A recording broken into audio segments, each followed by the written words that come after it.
All right, hopefully the data will be sending. Looks like it's an excellent connection. And hello everyone, and welcome to The Lore of Laius Starburst. This is going to be episode 3, as you can probably guess by the title. At the moment, I am presently joined by Cybernetic Pink Eye. And also Serena Midori. Bird noise. We are expecting to have Red as a Tomato join us shortly, unfortunately. Holy shit. Sorry for the late. What? Are you guys okay? No, Jane, you don't understand. You joined just as Laura was saying, we're expecting to have Red as a Tomato join us. You Literally literally just summoned asked. her. You literally summoned her. What the fuck? Your superpower's getting stronger, Laura. Welcome, Jane. It's all good. Intro. All right. You honestly have the best intro out of all of us. That was amazing. For additional context, Laura has a knack with timing. I do. It's a quirk. Okay, so I don't condone cannibalism, actually. I joke about it. Oh my god. oh my lord. I just need to make that. I forgot to mention that before I left earlier. It's okay. We understand. Breathe, Jane, breathe. I will also add, so I don't get like when I have like a OBS open, for example, I don't get like alerts of when people join calls. So all I heard when Jane joined was you guys laughing. Which is I was like, why? I heard the budding as you said that. I was like, oh my god. Oh my God. It was hilarious because, like I said, I didn't hear that. All I heard was you guys laughing at me uproariously when I said that Red as a Tomato will be joining us shortly, and then you guys start laughing, and I was like, why are you laughing? What's funny about that? It's funny you think she's joining. Yeah, actually, so long, suckers. No! She's gone. She's gone. Hi, I'm back. Welcome She's back. back. Never leave us again. You're not allowed. It is verboten. Oh, it's So, fine. I think we're in for a good time today. That's a good indicator thereof. I think so. Green. Hello, Ragnar. Welcome. Hey And there. welcome to everyone who is kind of, as you're kind of making your way in, making your way downtown, walking fast, walking faster. Walking fast, walking fast, walking fast, walking fast. I am walking here. Anyway, Gotta have more cowbell. stop. Anyway, I gotta add that to Koshi's list of quotes. Hold on. yeah, you better. But, You better, you bet. Hell yeah. so I hope everyone out there watching happened to have a good couple of weeks since we last streamed. How about you guys? Yeah, Doing it's been alright. pretty alright. I am catching my breath. Sorry. I haven't You're spoken with fine. you at all in the last couple of weeks. Like, I don't know who you fuckers are. Get out of it. No.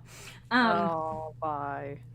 But yeah, we usually meet, like, one of the reasons why the Lore of Laius only streams every other week is because the other weeks that I'm not streaming, I'm playing our campaign with Gab as the DM, which I've said it before, but that campaign is a big reason and inspiration as to why I am getting into running my own campaign, so. Yeah. Aw. You did so good, you inspired more, so.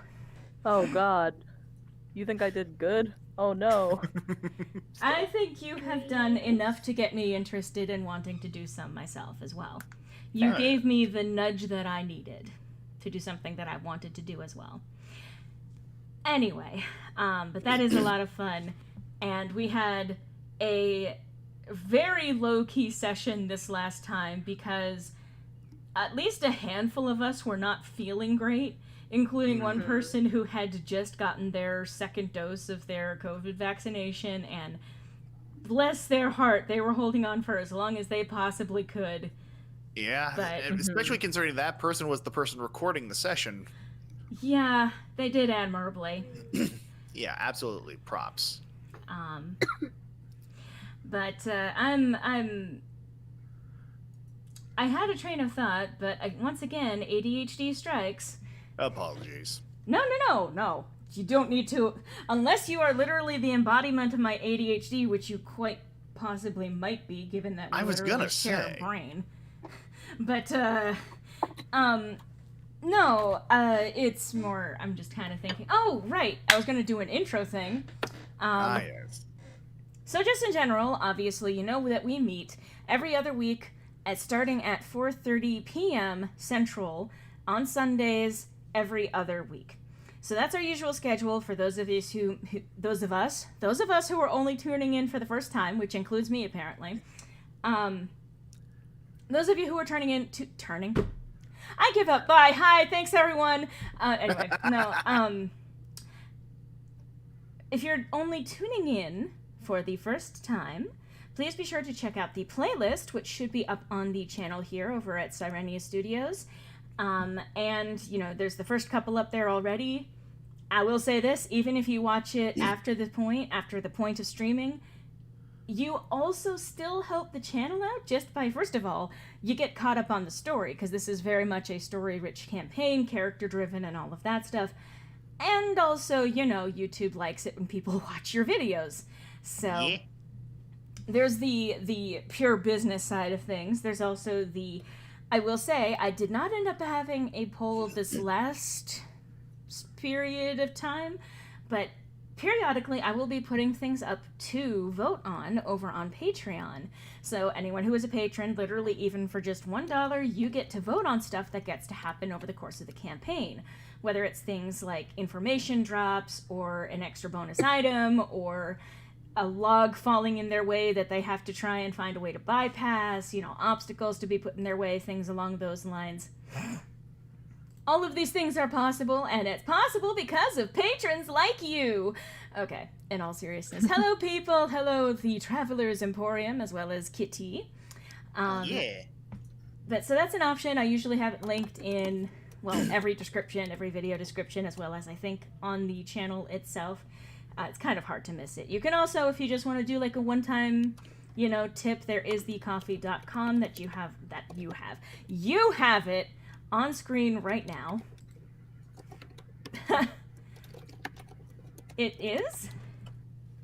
Huh. Apparently it is. Well, let's see. Do I have multiple chat boxes? Why? Oh. Yeah, I didn't want to disturb your spiel. That's why I tapped on side.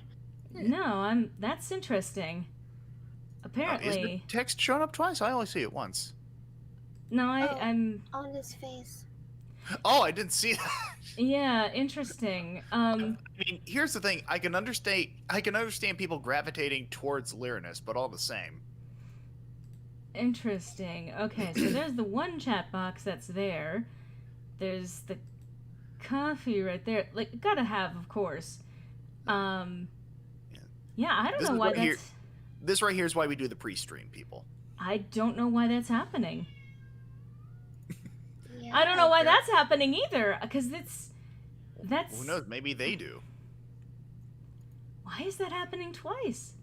I'm not sure. Like, you want me to text the audio? I mean, text the Please text the chat? audio. Yes. No, no. I mean, sorry. Live chat. Do you want me to type a message to see if it changed, or? Because I'm switching between the scenes here, but, like, I Okay. honestly don't see how... Oh, that's why. Okay. So hopefully that should be good. Oops. There we go. Got a few different looks at behind the scenes, literally. Yes. Yeah, I think I just fixed it too. All right. Testing. 1, 2, 1. Even in text, dude, you can't. Listen, 7 years. I spent 7 years as the lead singer of a band. That shit is not something you let go of easily, okay? That is how we test our mics. That is how I test most things. That is how you test my patience. Well, yes, but I'll do that anyway. Yes, you will. This is how I test things. You guys are Yes. funny. You guys are funny. How did you beat me? I typed first. I'm just saying, because, like, look at the live YouTube- chat. YouTube chat is kind of weird sometimes, honestly. Like, if you look on Uh. the stream too, like, mine shows up after your message, but on my side, my message shows up before yours. Oh, really? Well, I will even say this because it's going to show up early for you, because it recognizes that you sent it earlier on your end, but like it only shows up on my end after it goes through the internet to get to my view of things. So, Internet. Boop in the snoot. Hello, how it's going? How it's going? Well, how it's going is, I'm getting all set up here. Of course, there's got to be technical difficulties because you can never have any kind of stream without there being at least some form of technical difficulty. At least not ours. Thankfully, we got that out of the. No, I'm gonna say it's pretty consistent. I think most places are going to. Most places have difficulty with with technical difficulties before we go. Yes, it is a constant. It kind of doesn't even really matter what channel, unless you are like a polished machine of streaming where you have multiple people who are moderators in the chat and people who do all of the preliminary setup and stuff like that. And even that is not a guarantee that you're going to have smooth sailing. True. So, let's see. I hope you guys took the time in between sessions to get some cool catch-up time. That you I guys mean, I actually... prefer mustard, but Well, but, Wow. Wow, like, listen, it's nothing personal, Jane. red as a tomato is, like, right there. I'm just saying, Jane. Ketchup. I'm just saying, Jane. I prefer you green, or at least with a bit of balsamic vinaigrette and some mozzarella. Actually, it does sound pretty good. Right? Like flatbread? Yeah. Nice Oh, caprese salad. flatbread. Yeah. Anyway, yeah, I love everything, but also why. Anyway, I do kind of want to steer things towards possibly trying to get going with the thing that hopefully people are tuning in for, as much as I'm hoping that they're also tuning in for us talking and having fun. God, that always flashes me back to that time when because I do a really convincing customer service voice, or like pre-recorded voice. Look at I all wonder where these that came from. Look at all these people laughing, smiling, and having fun. Wouldn't you like to be one of them? Buy a, well, insert commercial product here today. Buy one of Koshi's potions today. Oh my God, we do need to Yes. we do need to actually make those. I'm just We need saying. to One of make Koshi's Koshi Cola. potions. Koshi's potions, or Koshins, if you will. Yeah. Second emotion. Okay, so this is why Halem needs to be in charge of branding. Yes. I should, but I won't. Clearness would help, but he's getting distracted by squirrels again. All right. Thanks, Travelers Whereas can be Emporium. the We'll see you. advertiser. We'll see you in the 10 minutes, Travelers Emporium. Yes. So, hopefully those of you who are watching now, whether you're live or watching this after the fact, either way, first of all, I appreciate you. Second, I hope you took the time to get caught up on it, but either way, I do usually try and put a recap of the events that happened in the at least previous session, and hopefully some of it should be pretty easy to follow anyway, because we're all wonderful at remembering everything, I say as someone who earlier was like, wait, did I ever give a name to this character to you guys? Koshi such a mood. Cola. Koshi's selling Koshi Dew, or Dr. Koshi, oh my lord. But, I have once again updated the landing screen here, the landing page that we all end up on, and you can see the names of the characters as well as their tokens, so familiarize yourself with their faces, which you probably already have if you saw me on the screen before. Those other brands will come later. Koshi will have a complete monopoly over the market of all cola, of all things. that can ever possibly be made. Cola. So, just to get everything up to speed, I may as well read the recap that I've got here on the page. The team met with Danforth Thanasi's son, Davies, and had a brief chat. He confirmed that the curse came from his father, and that he was the one to set off the windstorm, to try and set suspicion about magical items at play. He asked for their help confronting his father, and arranged for them to drop by in a few hours, where he would let them in personally. And formulating tryout new... Griffin, stop. I'm trying to watch the chat for audience participation, not bullshit participation. I mean, I'm watching. You better watch it. Anyway, while still waiting to meet with the bandits outside of town, the party then delivers the flower samples they acquired to Sally the herbalist, who compensated them with coin and some potentially useful potions.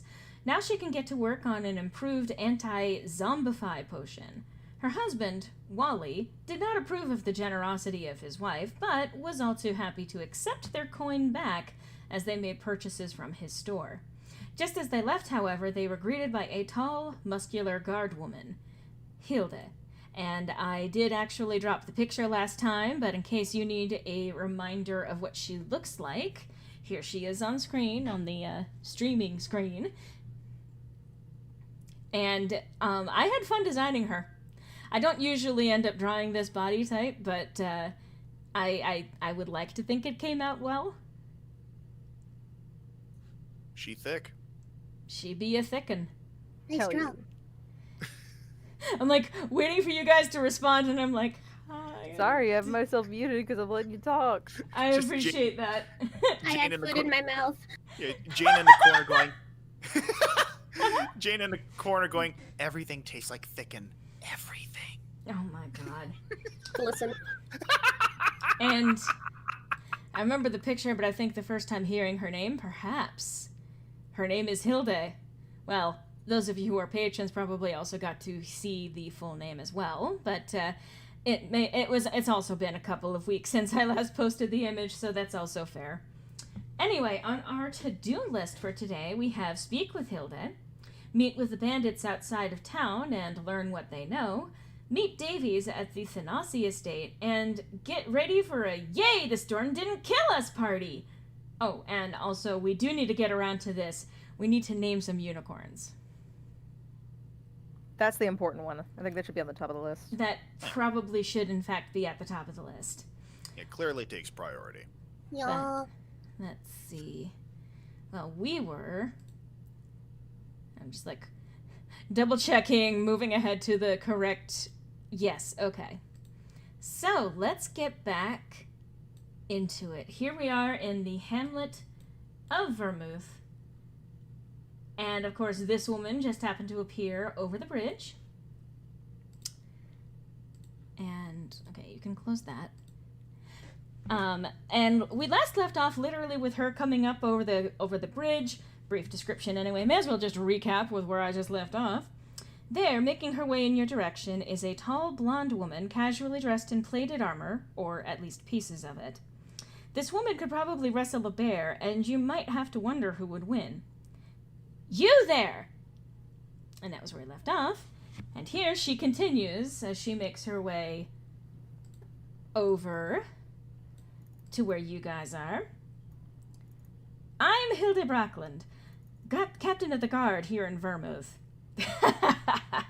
I may not have a lot of peons to boss around, but by Lyra, I have fun with the ones I got.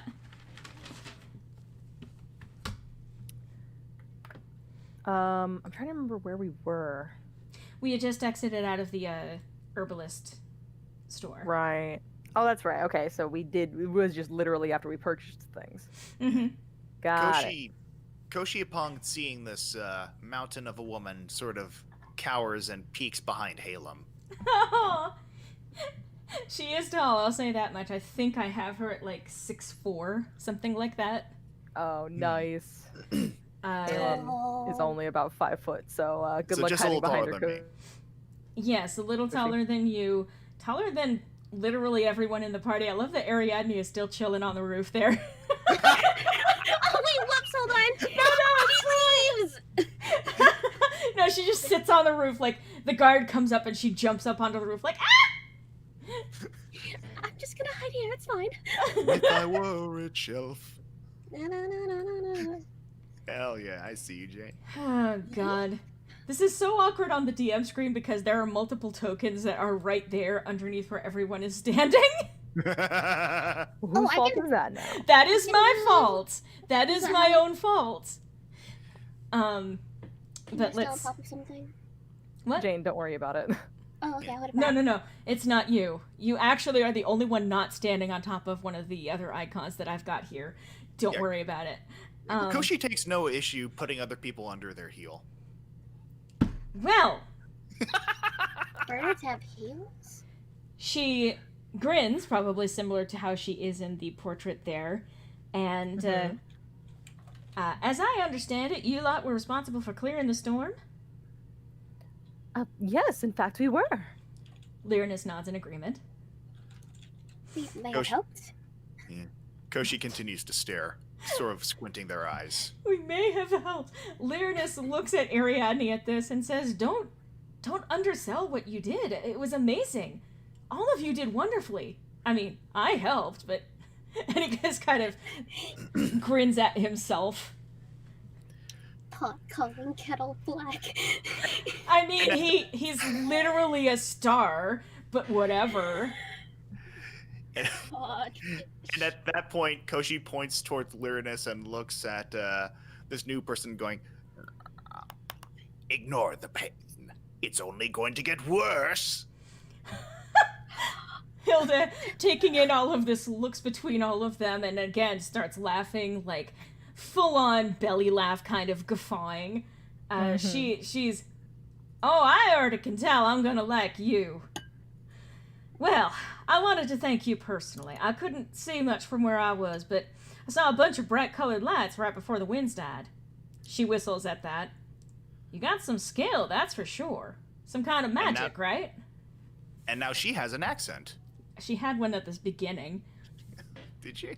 Yes. I would also just like to make a point that we shouldn't make fun of that because Oh, that's not all of fair. us are good at that, and also the DM has many voices to do. So I mean, Oh, yeah, no, joking aside, it's- let's it's- watch it's- that. It took me by surprise, that's all. I apologize. She had one, it was a little bit softer, but it got a little thicker because she was talking for a longer period of time.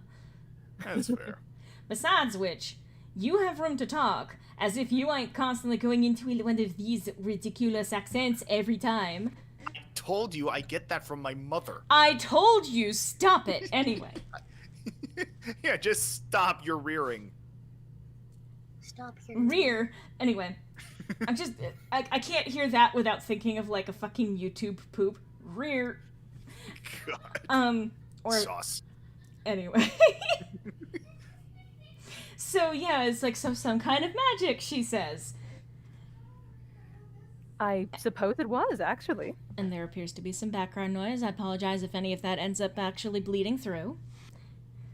No worries. You're good. Yeah, just saying. So one of the joys of living in a house with other people is that occasionally they make their presence known. But yeah. She folds her arms over her chest plate, kind of looking at each of you thoughtfully. Now, I've been seeing you getting acquainted with them sketchy ones who came marching into town today. And then turn the page, because I heard more on this. I've been keeping my eyes on them since they sauntered into town, and my men have sniffed out that they plan some sort of less-than legal activity, if you catch my drift.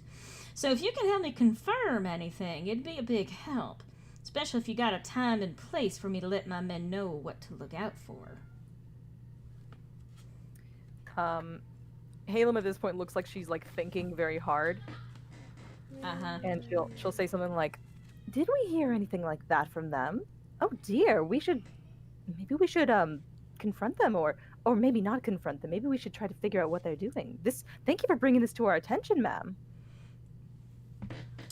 Sarah's also distracted because continued background noise. I hate my brain. Again. There's also cats making noise! Anyway. Sorry. So do you mind repeating what you just said? Basically, she's trying to get across that she's trying to say she was not aware that they were less than savory, and that like, oh, should we do something? Should we help? Like, should we try to confront them, or should we not confront them? All right, roll deception. You Oh, I knew they should've were, put my because you knew that they were sketchy. Oh, I knew that. Halem doesn't want to necessarily go against them yet, since they have plans to meet with them Mhm. for other purposes. Mhm. She is a good character, but her laws are her own. Oh yeah, no, I get it. Let me see, where's the deception? It's kind of like a long-term kind of like. It's one of the only ones I don't have super proficiency in. That's cool. I wonder if I can. Are we allowed to assist? Well, I don't mean- even know if I've passed yet. Oh, that's you true. can assist if you like. Yeah, I was even gonna say Koshi might pitch in with a bit of like a deception with their ways are not our ways. Hmm. And Cool. I think Linus was. Yes. Yeah. I was gonna say, unfortunately, Halem, you did not meet the check.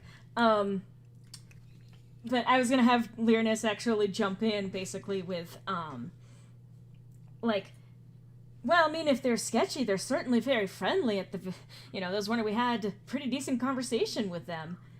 I will say that when you finished what you were saying, Halem, she started to narrow her eyes at you, but then Koshi, what was the exact quote you used again?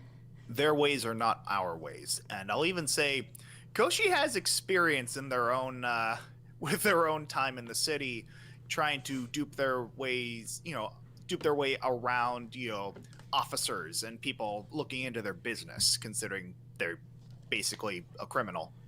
Yeah. Right. Alex Gamer plays Roblox. No, I don't play Friday Night Funkin'. And this is not the place for that. This is a D&D stream. Yeah. So at Koshi's remark, she kind of understands. I see. Or she nods in understanding. I see, so you didn't happen to pick up on the fact that they were sketchy as fuck. I see. Well, I can understand it if it's not something that you're particularly associated with. I mean, she kind of laughs at this. I suppose I got an advantage in that I got an eye for when people are going against the law, if you catch my drift. Oh, I see.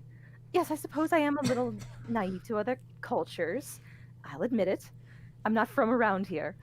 But thank you for letting us know about this. I suppose we should be very careful with them. You're not from around here? I mean, we got a lot of elves coming out this way. She kind of does a twirl, showing off her everything. Showing off her everything. Oh my. Is that not a Halem description right there? Yes. I Because I was mean, gonna say it's mostly the Stand design. Queen. It's mostly the design aspect, but like her they're not necessarily tattoos on her skin. It's supposed to be related to her being an Eladrin. They change color based on the season. Most elves don't do that, so she's like, I'm a special elf. I'm not from around here. Oh, yes. Well, she is a special elf. How many years was this game? That's kind of... I'm not sure what you're asking. This is only the third session in. Anyway. She kind of nods at that. She nods at that. I see. Well, welcome to Vermouth. I mean, I'm definitely glad to help you, especially... Or have you, since you apparently helped us with something that was pretty dire there. We were really lucky, all things considered, and I think the fact that you guys were able to clear it out as quick as you did ended up saving lives. So, of course, I'm indebted to you for that. Aw. I love her. Anyway. Same. yeah. So, she kind of does, I mean, I hate to use this, but like, think emoji face, but she kind of puts her hand up to her face, but she kind of has it more, I don't even have to describe it. Like the finger is pointing out away from the chin with her thumb kind of resting on it. Oh, Well, I do think that they're up to something, but I can't pin anything on them just yet. All I can tell is that they were kind of snooping about, and I'm pretty sure one of my men saw them trying to sniff at the Thanasi house. That's pretty much the only place that you're gonna hit if you're looking for money around here, I suppose so. She's like, I know what money is. I know this now. I know what money is. Yes. But, well, I mean, if you wouldn't mind actually looking into it, I mean, I think they just headed out. I don't suppose you know where they went.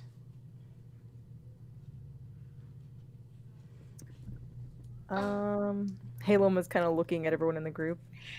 Did they say where they were going?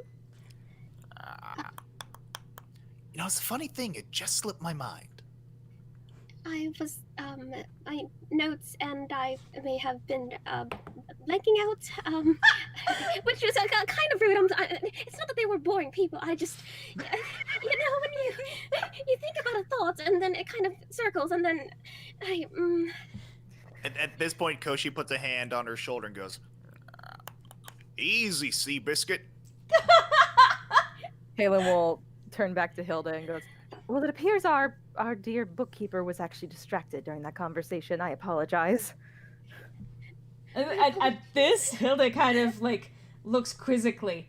I didn't happen to see her anywhere near them. Halem blinks.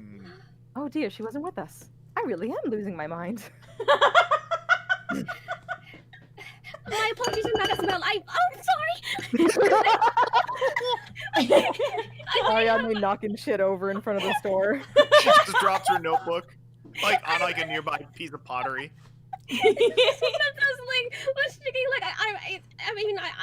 all new in town, but some maybe new with others, and lovely town. Which is supposed to be easy directions, but sometimes you get distracted and lost in your thoughts, and you're not sure whether you're supposed to be here or not. Lyrinus puts his hand on her shoulder to try and calm her gently. It's all right, Ariadne. And then looking over to Hilde. Unfortunately, we're not entirely sure. I do know that they mentioned that they were heading out of town, but I suppose I can't really say how permanent that decision might be. There's a chance they may be back sometime tonight. And he kind of thinks about it for a second and then adds, after all, there's apparently going to be some sort of celebration. They might be sneaking in sometime during that. And at that, Hilda kind of nods. Yes, there would be a lot going on, but I will say that me and my men will be keeping an eye out and make sure that the rest of y'all can have a good time. Oh, thank you so much. But that also means we're gonna probably have a couple of people specially set up around the Thanase estate. This is kind of a meme killing me, bruh, my god. Well, Alex Gamer plays Roblox. I'm sorry if it's killing you, but enjoy the D&D stream, because that's what we're doing right now. Mm-hmm. But, so, let me just double check what my notes are. Okay. So, she kind of thinks on it, well, yeah, basically reiterating that she plans on having at least a handful of people once the party especially gets into swing and all of that, the celebration that the Thanase, particularly Danforth, announced. And then mentioning, we're going to have to also be aware of any potential incursions. So I'm even going to ask you guys to also be wary of that. It's going to be, it's not going to be fun if they happen to make their way back here again tonight. Oh, of course. We'll be sure to let you know. And I guess roll insight, because her expression kind of shifts into a somewhat thoughtful one. Damn, not rolling good today. Damn! Screams. Let's see. Oh, thank Lyrinus. goodness for my teammates with their natural 20s. You know what it is? Halem and Koshi are focused on putting up a front. Yeah.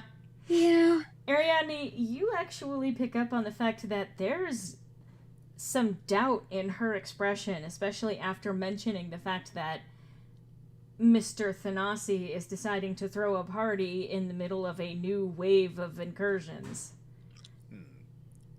That's what your nat 20 tells you, is you're able to actually pick up that specifically the worried expression is connected with the fact that there's a party being thrown. Okay, and I think in that case, as a way to like let the rest of the party know what she knows, and at the same time maybe ask a question, I think she'll try to pop up with um what reservations did you have specifically to this kind of event at this time with Mr. Thanasi? Hey, Say let me... Thanasi. How does that work? Thanasi. Hilda kind of looks up and is like, oh, well, it's just interesting timing, but I suppose it makes sense. After all, y'all did actually do some sort of performance, or some sort of service for our little town here. But, well, I might see what I can do to encourage people to perhaps stay inside, like perhaps the reliable rest in or something, so that we're not outside. That way we can celebrate and enjoy the joy of Lyra while we're all at it and all of the festivities, but do so safely and sanely. Yes, that does make sense. Alex Gamer plays Roblox. Are you okay? Do you need I think I would just kind of, Yeah, I can I'll take on care of that. that. do you need a blanket? Do you need a nap? Do you need to drink some water? Okay. All right. Apologies for that. Sorry, you guys were saying? I think it was just a question of because like she mentioned the whole like, oh, it's like the timing of it not being safe. So maybe the question trying to bring up the question of so this is a deviation from like how you guys usually do like the festivals. I mean the celebration stuff. Would it be possible to like to convince Mayor Thanasi to like move the celebration time? So if it's a matter of safety with the citizens, if it's a safety concern, then surely a mayor who is looking out for the benefits of like his citizens or whatever would like be open to reason. And she kind of thinks on that. I mean, if we can at least try to do what we can to stem the tide first, perhaps we can celebrate, y'all's success some other time. Sorry, I'm also distracted by this. I'm sorry, Alex. You may not be a baby or a kid, but at the moment, you're not acting, I guess, appropriate to what's going on. Anyway. But yeah, so she's kind of thinking, I might see what I can do to see what I can try and get in touch with Danforth, although if he's disappeared into his house again, it might be a little while before he wants to pop out again. Maybe I'll be able to catch him and talk some sense into him before festivities really get going. I can't really deny the people of this town a party. We're kind of a little bit overdue for it. Normally, we just kind of, try and have it in the streets whenever there's a long period without one of these incursions, but I suppose if we're a little overdue for that. And yes, she's rambling a little bit. Anyway, we might see about, talking with people around town, seeing if they want to go back on into the inn and see if that's the one, or maybe the Thanasis could actually have it at their estate. It's a big enough place after all. But he doesn't let anyone into that house for a while outside of some of my men.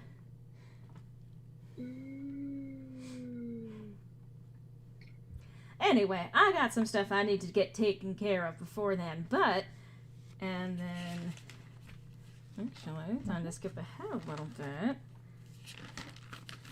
There we go. After a moment, she kind of pauses and then says, actually, I was wondering, maybe you could do me something of a favor. A couple of my boys got separated from us last night during the siege. I figure they had just up and ran. They wasn't used to that kind of sight, but I get a nagging feeling, and I just want to make sure they're all right. And she explains that she kind of just saw them bolt to the east, like right as things started really kicking into gear the night before, and that there are a handful of empty houses out that way, and that they might have holed up in there. Don't suppose you guys would mind helping in locating them? Because I got quite enough to do around here, and she gestures to Vermouth at large. I forget. In terms of like the portion of the forest they explored previously, was that to the east? Because I know there were some empty houses on the area they searched. They were to the north. That's Okay. the north. Yeah. Hmm. Well, I'm not so certain we'll have time right now, but I don't think that we couldn't go look. I think Learnus actually pipes up and saying, well, actually, that is somewhat in the direction of someplace we were considering heading after all of this, and I'm giving him an accent now, fuck. That is actually something in the direction of someplace we were considering heading out before things got kicked off tonight. And then he's being deliberately not forthcoming on the particular thing. And I guess if you want to roll insight to pick up on his meaning. Alright. Let's go. Okay. Koshi and Halen, you pick up on this. Ariadne, not so much. You pick up on the fact that he's actually referring to meeting with the bandits outside of town. Yeah, that was I thought that's somewhere what you near. meant. Yeah. I'm just clarifying you were able to pick up on this too. Gotcha. But yeah, that he's referring to the bandits being out that way. Mm-hmm. But he's not saying bandits are out that way. So I think he- mostly Halem's answer too, just to clarify, was more of a, well, we're not gonna promise to do that for you because we've promised a lot of things today. Yeah. So we will do that if we Yeah. can. Yeah. So We save your town and you give us more chores. Yeah. Yeah. is that not what every RPG ever is, though? More and more mean- side quests tacked onto the main quest, tacked onto everything else. That's certainly what Dragon Age is. Yes, it is, as a matter of fact. The more you do, the more side quests you're given. Anyway, she nods in appreciation for what you guys are saying. Well, I mean, if I don't get to... I understand that. Y'all are heroes, after all, it seems like, and can imagine you've got plenty on your plate to take care of, yeah. I'll probably look into it if they're not back by sometime tonight. I do trust them. They are, after all, mostly adults. A little bit on the young side. But I do train my men very carefully. And then she pauses and then remarks, it is strange that they ran, though. She shrugs. Well, And, if and you... at that point, sorry, I didn't mean to interrupt. I think Koshi would actually speak up and go, sometimes fear is the appropriate response. She nods. Anyway, if you can bring those boys back, I'll give you each something you like from my armory stock, so long as it's not one of my pricier items. Oh, well, all right then. And at that, she starts making her way back over to the barracks, basically. We'll see what we can do. So long. She waves over her shoulder as she walks off. Hell yeah. Good So- point, though. They could have been running away in fear. Hmm. They could have been running away in fear. So, Mm-hmm. Learnus is just kind of thinking over things. So, this is me as DM asking, what do you guys want to do from here? You have I'm on trying the to- table, as a reminder for what's going on, you have a couple of hours before you need to meet with Davies at his house, or at least that's like his window of opportunity. You've got roughly an hour or so to get out to the place that the bandits marked on a map for you guys. And so you have a little ways out of town that supposedly these guards have run off in one direction. What do you guys think? I mean, on the one hand, like if they split the party up, they could investigate a couple different things. On the other, that sort of spreads them thin. Yeah, I don't know about necessarily separating at this point. I feel like Yeah. we need to do the time-sensitive stuff first, because correct me if I'm wrong, but is the meeting an hour from this point in where we are in the game, or has some time passed that we would probably need to do that soon? Some time has Yeah. passed since that point. I would say roughly... It started off being like a couple of hours from the time that they agreed to come meet out. It's probably about an hour from now that you'd need to go out or be making your way out in that direction. Yeah, in that case, maybe the meeting should take priority. Okay. So, what I'm wondering is, if maybe while during the meeting is happening, like, y'all who can like do the talkie thing. You know how we did last time, where it's like we're in the same area where, you have the, I don't know if they call it the point people who are in front handling like the distraction part, and then having someone like perception. Does there need to be a roll? distraction though? Oh, that's true. Yeah. No. Yeah, no, this is not a situation where there necessarily needs to be a distraction. There's two meetings if I understand correctly. There's one with the other bandits and then one with slipping my name, the Thanasis. Yeah, Davies.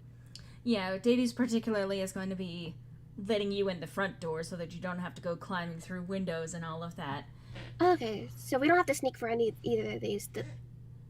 Then Yeah. then that seemed like the best way to handle things. I mean, I'm I not think going to so. say that you can't sneak around when meeting up with the bandits. I'm just saying that's not necessarily the direct intent of such a meeting. There's no reason to.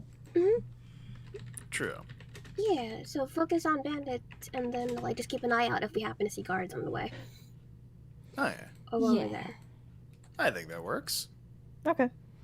So, apologies, I was typing something real quick. What was the agreement? Probably gonna go head see to the the meeting. bandits first. Okay, the bandit meeting? Yeah. Okay. Oh goodness. I have so many maps. Why did I do this? Because you decided you wanted to be a DM. All right, question. Who wants to be in the front? Probably me. Yeah, Koshi will Don't take think the either rear. of the others will. Lyrinus will go where you want him to go. Damn right you will. I don't know.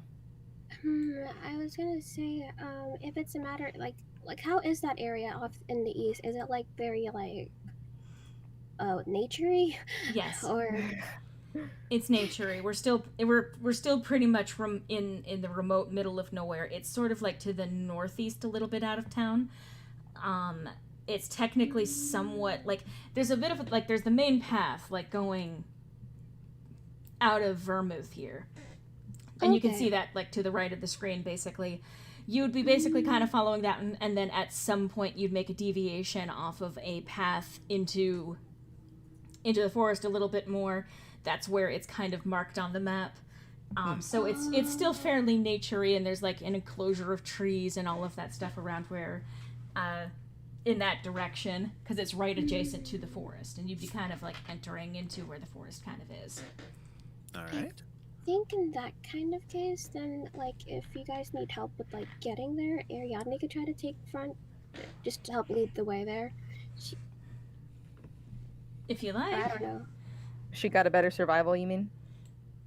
She might. What's your survival You stat? check your sheet. It's your sheet. No. Oh no. I mean like mine versus yours, because her survival right now is a +3. Mine's a +2. I don't have any proficiency in survival. Okay. I mean, even just on the roleplay sense, it makes sense for a potential druid to take the front. But I will even say, like, it is somewhat forced. I will say this: my asking in terms of what order when people go in front or not, is more just a flavor thing. Okay. It's wherever y'all want your characters to be. If Ariadne wants to be in the lead, that's not necessarily a problem either. I can have her next to Halem up in the front here.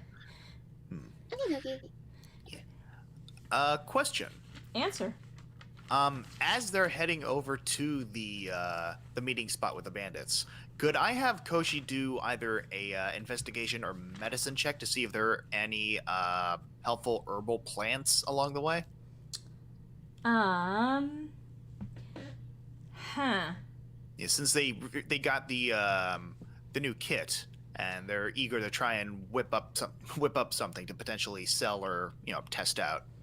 Sure. Roll a medicine for All me. right. Okay, so Well- you managed to find actually a lot of interesting things. And I'll even say this in terms of a flavor text kind of thing, given who it is. You're kind of checking for, like, your usual suspects, things that you might make, like, alternate quote-unquote potions with. But Mhm. then little bits kind of tickle at the back of your mind, and you recognize, well, wait, no, actually, this herb is actually really good for XYZ, and, you know, these are really good if you actually boil them, and then you can get some extra quality out of it, and so on and so forth. And you realize there's knowledge in your brain, but Mhm. you're not sure exactly where you picked it up. Yeah, funny that.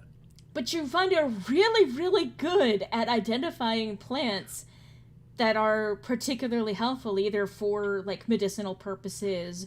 I'll even say, so because you rolled a nat 20, you pick up a couple of extra supplies that you would need for some kind of healing potion. Nice. And you also managed to pick up an interesting patch of... This is actually kind of fucking hilarious, because I even just wrote notes for this the other day. Something called spider leaf. Ooh. And this thing, let me find the description that I just wrote for it, because I literally only just got this too. Where did I write this? Alright, so you find some spider leaf leaves. A toxic plant that, when smoked in a pipe or rolled, gives the user a psychoactive trip. So he found some poppies, essentially. Kind of. Drugs. So they're so named because the leaves branch from a bush in long jointed leaves that resemble a spider. Also because a common side effect is feeling like spiders are crawling on you. So you managed to pack up, you managed to pick up enough of that for basically the equivalent of, like, something that would normally market for maybe about 1 gold somewhere. You're able to find a patch of about that much. Yes, basically, Koshi found some weed. Yeah, so I got that, and also some healing herbs you mentioned. Yeah, some. I mean, I was to say not a healing potion, but you pick up some herbs that lend to adding to your to, like, if you do a medicine check to help heal someone. Normally, I think that there's like a plus like a 1d4 for using, like, I don't even know what the specific rule on is, but I will say that because you picked up some really useful herbs for that, and because you rolled a nat 20 on this, anytime you heal someone using your medicine check, you can add an additional 1d4 to however much you heal someone for. Yeah. Also, God damn it. So Em and Andrew put in the chat, you might say Koshi has med insight. I'm confused as to what that means. Medicine insight. Okay. So now you can see where I get my sense of humor. I thought you got it from your mom. Well, that too. But mostly these chuckle I fucks. think you also stole some from me, so fuck you. A little bit. So, I'm going to show you guys a map that I made. One that I made using a program that I actually technically got the, technically, yeah, I'd recognize that it was because it used some of the similar assets to a map that Gab made a while ago. Mm-hmm. And let's see, can I actually get this scooted over to the correct one? Here we go. And, yep, this looks exactly as it's supposed to. So, just kind of going over my notes again real quick, make sure I'm where I need to go. Love you guys. Ah, it's so sweet, the power of friendship. Yeah. Okay. So yeah, this is a map that I put together. It's very simple, and I forgot to add trees outside of it, but you get the general gist of what's going on. And for a first attempt, I'd like to pat myself on the back. I am not a graphics design person. Looks good. Yeah. It looks good with that big black hole in the center. Well, it's censored because, like, we haven't been in there yet. No, see, that's the baby pit where they put all the unworthy, like, baby bandits. Oh my god! What the fuck did you just say? I told you the plot to 300 is what That's the baby pit where they put all of the bandit babies? I did. Oh, the unworthy ones. The They're the ones that don't unworthy, do their homework. the unworthy babies. If you think of a Jackbox thing, I'm gonna need to link you later. Oh my god. We'll cross that bridge. We'll cross those babies when we get there. Thank you, Hey. Gabby! Oh my god. Okay. Yep. The hilly terrain is still far easier to navigate than the dense forest. As you near the spot marked on the crude map their leader gave you, you see a remote house surrounded by free-range land. You can hear the whinny of horses and low chatter. Also, apparently someone eating from a bowl. I'm kidding. Oh, I'm I'm s- so No, sorry. it's okay. It's okay. I'm just picturing, like, you're going along an area and it's just, like, eating from a bowl. And she's like clanging the unicorns together, Oh, making no. a kiss. That was Halem, though. Oh, true. She got the Yeah, birds. sorry. Anyway. Oh yeah, she does have the birds. So maybe it's the birds she's clanging together. They are wood, but I know Anyway. what I said. you hear the whinny of horses and low chatter, and as you approach, you can even make out a familiar figure gently tending to one of the horses. Jimothy He's a dead boy. is that boy. And, roll insight for me, and I'll roll for Sure. Lyrinus, who is once again oblivious. Okay, you all got this. Halem, I don't even love that Halem got so good of an insight on him. Because again, at this point, she's probably picked up on at least a handful of his behaviors. Yeah. Yep, all things considered. You can tell that he's actually very fidgety and anxious. The moment he sees you, he brightens considerably and actually waves you over. Well, that's our cue. Yep. I want to look around too as we're walking. Just like, I don't know if it would have counted for on the walk here, but did we happen to come across anybody else? As in, like, if we're keeping an eye out for potential guards around us or following us, but I need to roll like perception for that. Yeah, roll perception. This one. Okay. Can I roll to help? Yeah. Doug? Thank I you. mean, I Anyway, would assume you'd all be looking as well. Yeah. Oh, okay, cool. Wow. So we just were not Koshi. looking, I guess. We're blind. Well, I mean, this what you saw was you actually saw a couple of guards that had been somewhere out on the periphery of town, and they were making their way in, kind of chatting with each other, and then they nod to you as they pass. But they're clearly heading back into Vermouth. Yeah, Koshi's distracted looking for plants. Yeah, Okay. that even makes sense. He was Yeah. looking for the fucking herbs and shit. He was distracted because he decided to chomp one of them. No. Koshi Ow, is sight. bit me. Spider bite. Mundane sight, not so much. Okay.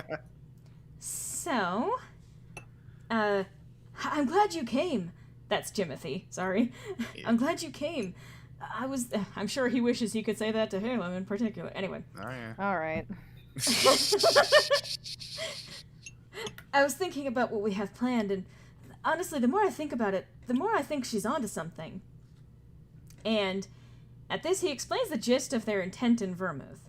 Thanasi has more money than he lets his people know, and over the last 30 years has been tapping their organization for magical requisitions, pressing for more dangerous and rare goods. But in the last few weeks, he hasn't paid them the fees on their work, and so they were sent out to retrieve what he hasn't paid in full for.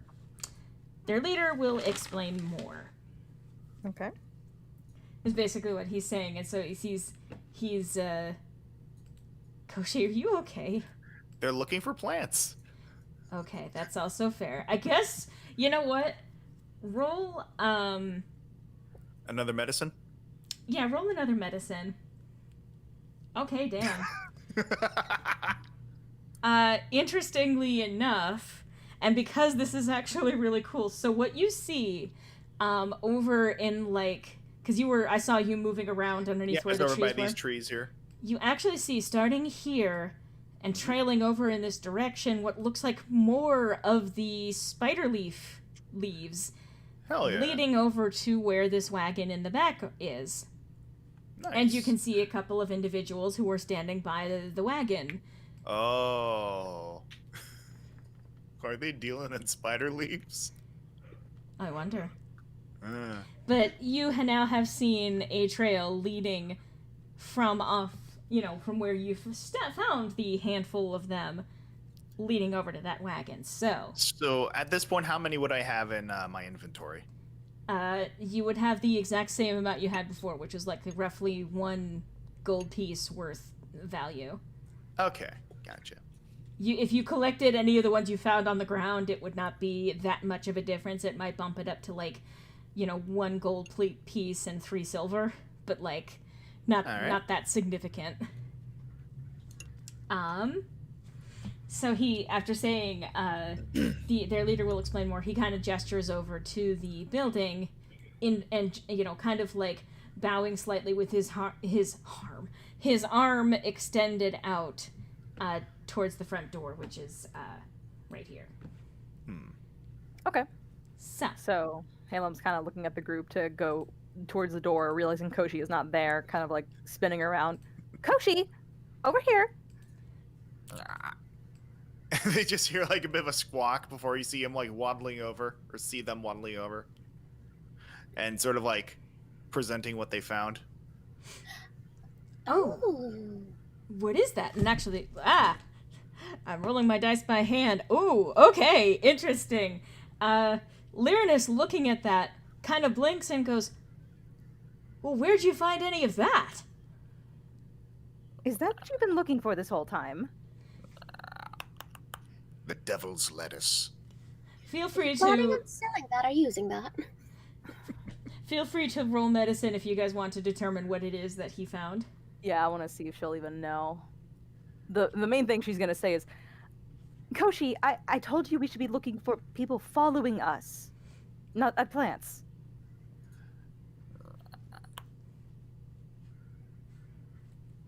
Okay. That's No probably just response, snapped their feet. nothing. And Koshi.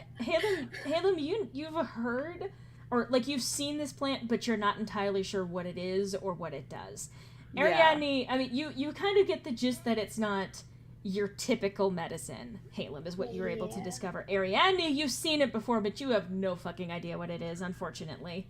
I've never used this in my life. And at this point, Koshi will sort of like hold it up in a sort of like Vanna White fashion, like sort of holding up one of the little samples and going, spider leaf. Spy dealers, oh my god. Spider leaf. Spider leaf. Noted. So, yeah, Lyrin is kind of looking at Koshi. Do you pick this up regularly? It wouldn't surprise me. Look, we all have our secrets. I see. Well, I would like to ask that you at least wait until we're done with our business about town before you set about setting fire to any of that. Well, nothing ventured, nothing gained. God damn it. See, I like Koshi. I hate you, Griffin. That's usually how it goes in these streams. Weirdly enough, that's kind of like the opposite with fucking Lyrinus, that, like, Halem does not like Lyrinus, but you love him. Anyway. Well, she's starting to like him. She's starting to like him. Okay. Don't worry about it, because every little thing is gonna be spiders. I was even gonna say, does anyone ask like what the plant does? Halem does not care. Okay, good, because my answer was gonna be, how about a legion of spiders? She just does not care. And unfortunately, Lyrinus already knows. Oh god. I think Ariadne would want to ask him later, Do it. but it's yeah, Yeah, time and a place. yeah. It's one of those. I might ask you about that later, but I think maybe we should go meet with Jimothy at the that building. Yes, and if it goes well, maybe you could sell some of those leaves if you want. But yes, that's Accidentally encourages him to become a drug dealer. I know, I right? mean, at this point, like Koshi would even like pull out some of the like other like the 1d4 worth healing herbs and show them to Ariadne and say, "We've got to have money." Lyrinus also knows what those are, and he goes, "Ah, so you weren't just looking for a particular type of plant. You were looking for multiple particular types of plants," but he points to the new set of that other set, the actual medicinal leaves. You've got medicinal and then quote unquote medicinal. Oh yes. He points to the actual medicinal leaves and goes, interesting. I didn't know that you knew much about that. So, were those other potions legit then? And he actually looks over at Ariadne.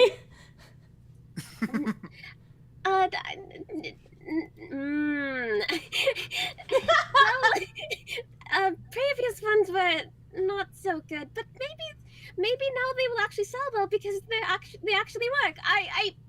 No. I didn't mean it like that. I didn't mean it like that. Oh, wow. At this point, like, Koshi goes up to Ariadne and goes, "What kind of a pair are we?" I'm just saying you would have a better time selling if you actually sold products that did what you said they would do, you know? Followed shortly thereafter by, "That's the first thing you said that isn't crazy." Thank you. I'll take that as a compliment, I guess. And Koshi, as they're saying that, just sort of reaches up and ruffles Ariadne's hair. Oh, I love them. Thanks. That's good for now. The customers are waiting. Oh, Ragnar in the chat, I knew I would have heard it was inevitable to hear a Coomer quote. Screams. I said what? What? What is going on here? Why are Oh god, the baby pit's sinking in.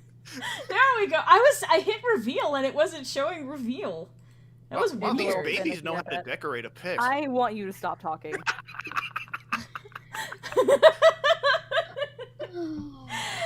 So, as you make your way inside, feel free to go ahead and move you guys in. Alright.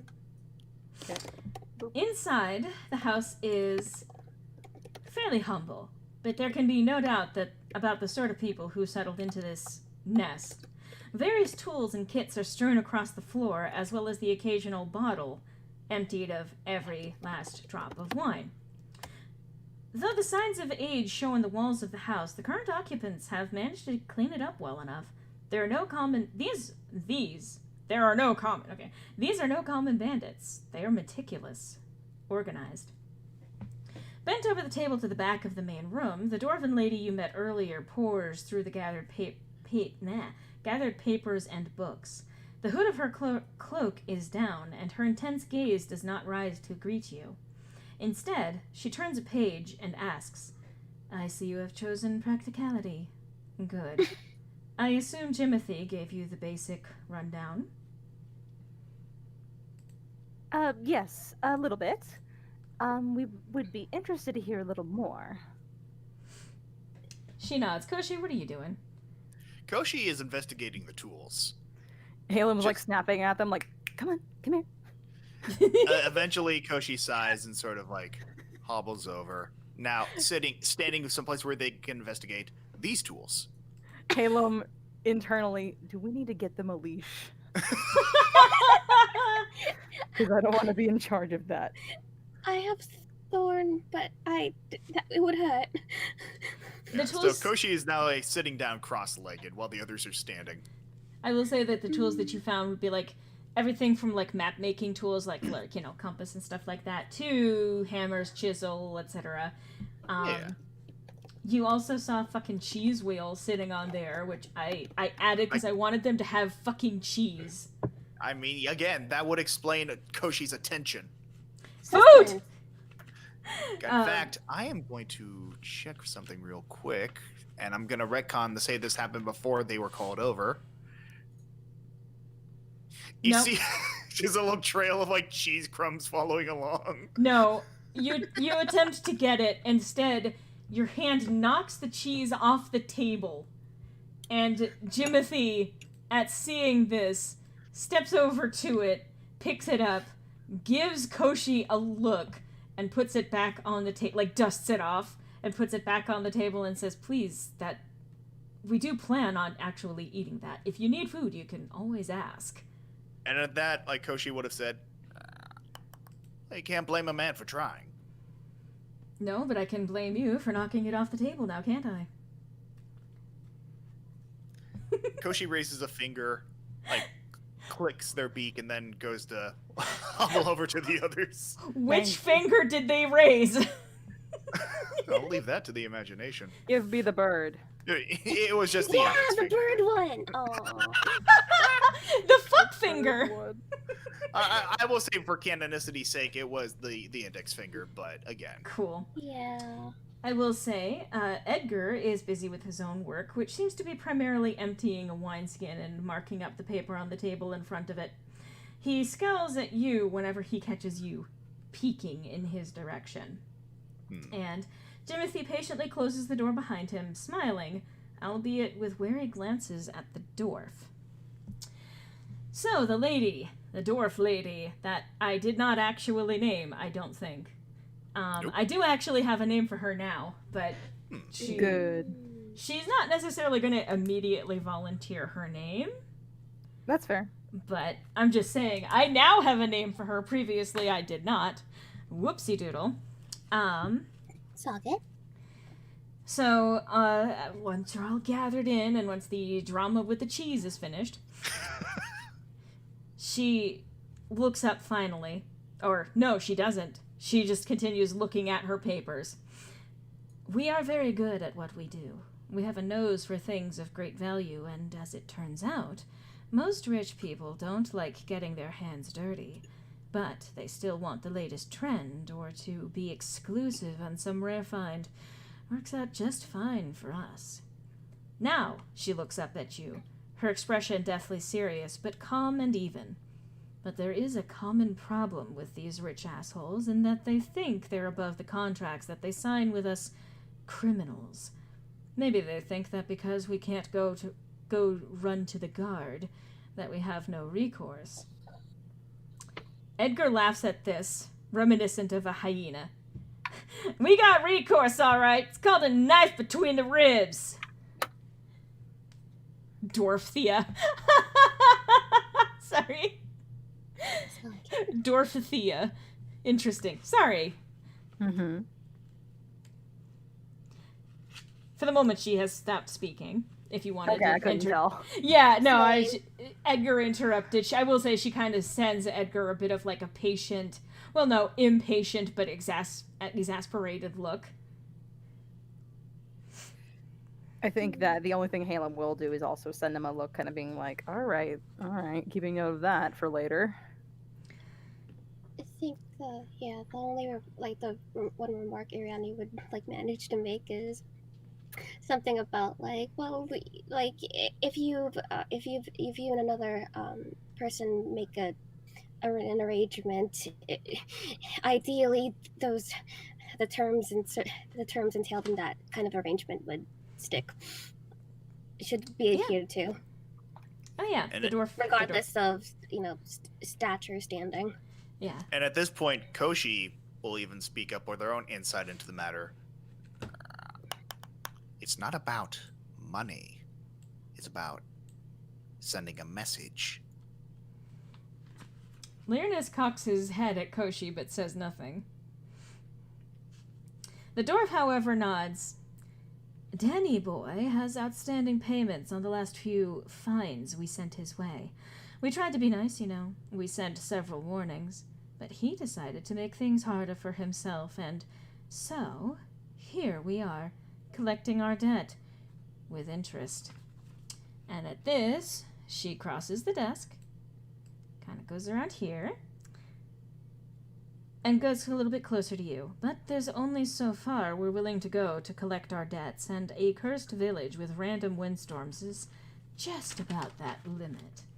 But you lot, on the other hand, you seem the type to literally brave the storm.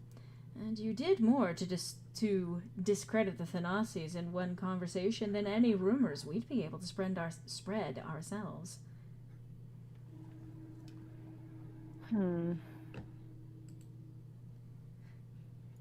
Lyrinus at this kind of I'm not sure that it was our intent in that conversation initially to do anything to discredit them, but, well, I believe that Halem is incredibly insightful and seems to pick up on something, because he looks over to Halem kind of faintly smiling, something that perhaps wasn't quite right in what Mr. Thanasi was saying.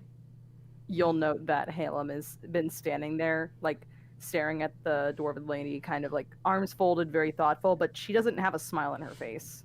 So when she sees Lyrinus, she'll flash him a quick smile, like to nod, but then back to focusing on the matter at hand. She's not too sure about it. Yeah. Here's my offer. You help us collect on a debt. Maybe even help us recover some additional artifacts or other things of worth. And you not only will get a cut from recovered assets, but we'll give you our badge. You'll get some rough business from you get some rough business from those in our trade. Or sorry, that's not how I wrote this. You get some rough business from those in our trade, you show them our mark, they'll leave you be. Jimothy pipes up, adding, and if you ever need our help while in Firenwall, that badge will be your ticket to finding us. And, he tries to mask his blush. We'd be happy to help. Edgar scoffs. But he goes back to just drinking. And Halem's gonna also flash Jimothy like a very thankful smile as she nods to him as well. She's gonna turn back to, can you remember the Dwarven lady's name again? She didn't say it yet. Okay, she hasn't said it yet. So she's just going to turn back to her and say, all things considered, that does sound like a good deal. Might I see the contract you made with Daniel Thanasi? Terms all included, of course, to verify the claim. Roll persuasion on that. Oh, of course I will. Oh my god. I know that you have a good persuasion skill, but you actually managed to beat it. Congratulations. Hell yeah. She actually looks at you for a moment. There's a very intense stare from her. Like, it's very clearly, this is not a question you ask her. Like, that's the initial glance. But then she looks at you, and especially because you were the one who fucking told Danforth off, like, exposed him right in front of everyone. She kind of... Go ahead. Sorry, I was just gonna... Can I even offer, like, this woman staring daggers at, like, who the hell would ask this question? And just the trademark Halem smile and stare like, no, I asked that. You understand why I asked this. Yes. I'm aware.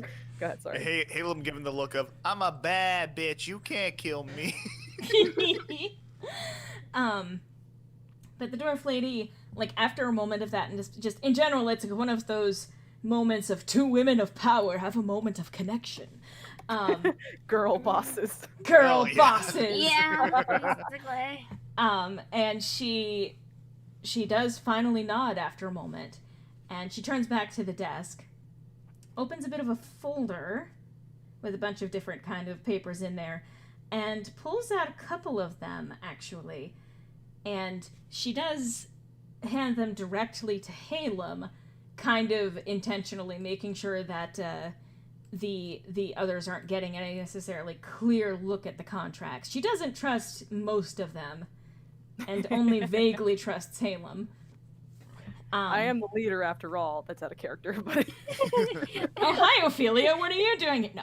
I mean, I wouldn't trust me either, honestly. No. I love that Ariadne is also, by the way, standing at, like, the foot of the stairs. yeah. I love her.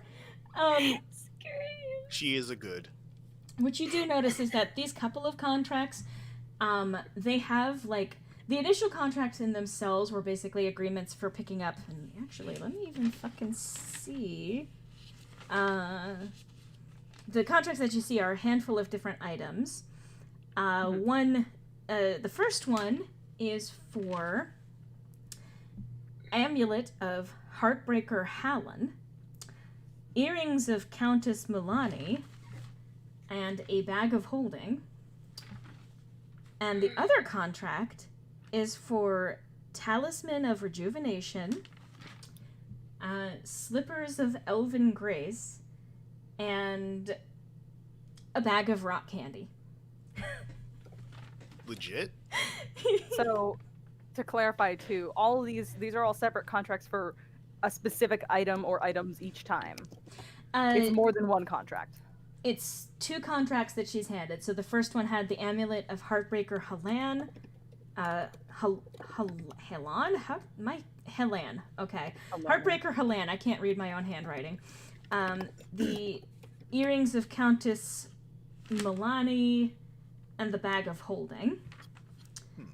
The second one was the talisman of rejuvenation, slippers of elven grace, and a bag of rock candy. So there are 2 contracts, which each of them have those multiple items listed on them.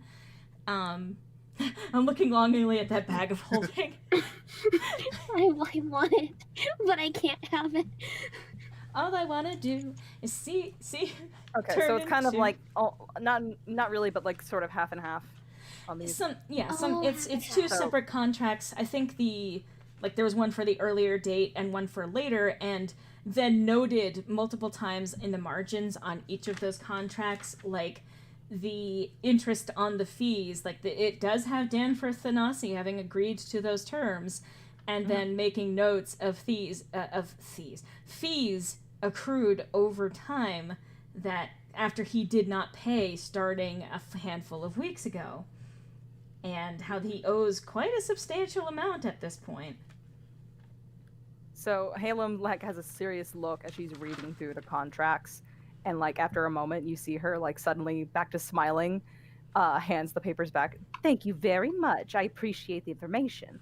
That does now, unfortunately, prove my suspicions that yes, our dear Danforth Thanasi did in fact make a deal with you and has not paid on that. She accepts the contracts back, and she does go to put them back immediately into the folder, but she doesn't exactly. She only briefly takes her eyes off of you and then turns back to face you once they're safely back in their folder. Mm-hmm. If Koshi could read, they'd be eyeing that listing of rock candy. I mean, I'm also eyeing the bag of holding. Everyone looks longingly at the bag of holding.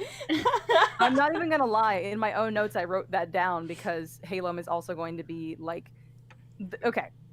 I will share meta-wise my idea / plan, and then Halem's gonna try to reveal that to y'all in a second. But the idea here is, okay, Danforth has absolutely made a deal with air quotes bandits, because Halem's not gonna judge necessarily. But the deal has been struck and agreed upon that he is going back on. Whether or not he's in the right, they're in the wrong, etc., he did something wrong. We already know that he did something wrong in the town before this as well. So this is 2 strikes in Halem's book. So the idea is, okay, well, we're already going to be helping Davies by going in, and that already kind of felt weird because she doesn't like him. But now this is okay, personally, I would try to investigate this man. And this is putting aside the stuff with Hilda, because it's are we going to turn in these people, these bandits? Is from her ideas, she doesn't want to turn these people in because, one, this is not them stealing from a random person. This is specifically someone who wronged them. So Halem's plan, I'm going to say it right now, and she'll explain it to everyone later, because they're not going to know this. It's, let's try to help these bandits, tell them not to come back into town for their safety, otherwise we will not help you. If you get caught by the guard, we're not associated with you.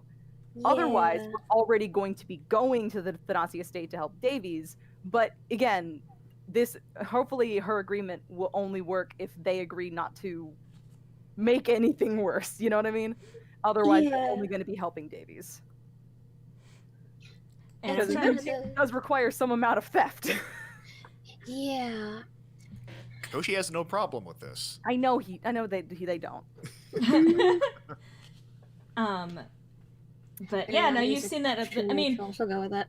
Whether or not they acquired these goods in the first place by legal means, the contract that they have with Danforth is legally binding. Yeah. So they are actually conducting legitimate business in collecting back the items that they sold. Halem, as a courtier working with higher ups and politicians in her own courts, is a contract is important. It's serious business. She would care more about who agrees to what versus what was agreed upon. It's principle. We're already dealing with criminals on both sides, so who's the least criminal? Yes. And I think that the leader might even add basically we might even have further mutually beneficial arrangements in the future, especially if this turns out the way that I hope it will. What say you? Well, I think that we could come to some sort of agreement in order to help you. I do agree that going back on a contract is the less forgivable crime here. Again, not to make judgments, of course. We would be more than happy to assist in. Let me clarify: is this to get the money and fees, and or to get the items? She smirks. Yes. Halem smiles back and goes, "I see." Then, with that in mind, what I would offer to you is that we might be able to have a perfect opportunity to see if we can get a little bit, if not all, that you're looking for. That being said, you are being looked at by the guard in Vermouth. I want you to know this because so far you've been very cordial to us. We are going to act like we don't know you, though. This is where she's gonna say, I suggest you don't come back into town for some time, as they are looking for you. They don't have any evidence yet, but suspicion enough that the guard is keeping an eye out. If we do this for you and you happen to be in town, we can't help you anymore. She nods. Edgar actually, like, he was kind of sitting down on a stool. He slams his hand on the table that he's sitting by and says, "Is that a threat?" And Jimothy, Neomoid over here, goes right over to him, glares, and says, "Are you actually that stupid? They're literally, they are giving us a warning," which, and then he looks back over to the leader, "We already knew." And the Dwarven lady nods. "Yes, part of why we left when we did was because we had managed to snag some of their attention." And then again, she looks back at Jimothy, who pales a little bit.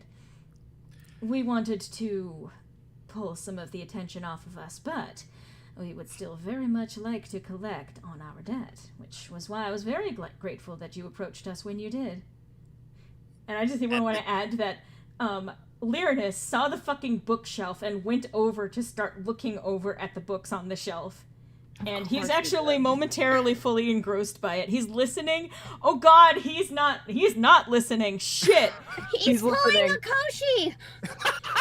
He's pulling a Lyranus. Ironically enough, Koshi at that point, in order to stress the importance of them, like, even though they already knew, like, they were under investigation, they want to try and pull out a quote to stress the importance of, like heeding the warning. Mm-hmm. When the world starts to settle, life throws a stone at it. And believe me, life's winding up. And, yeah, the Dwarven lady nods at that. Jimothy moving away from Edgar, who slumps back into his chair, kind of grumbling to himself. Halem does want to, like, turn to Edgar and go, "Just know that I wouldn't threaten you any more than I already have. Only here to warn you." "Yeah, you better not, or there's another knife looking for your ribs." Jimothy glares at Edgar. Internally, oh, they're gonna have a hard time finding them. Do you want your items back or not? Internal note, Halem, Wait, to heal help his you. dagger.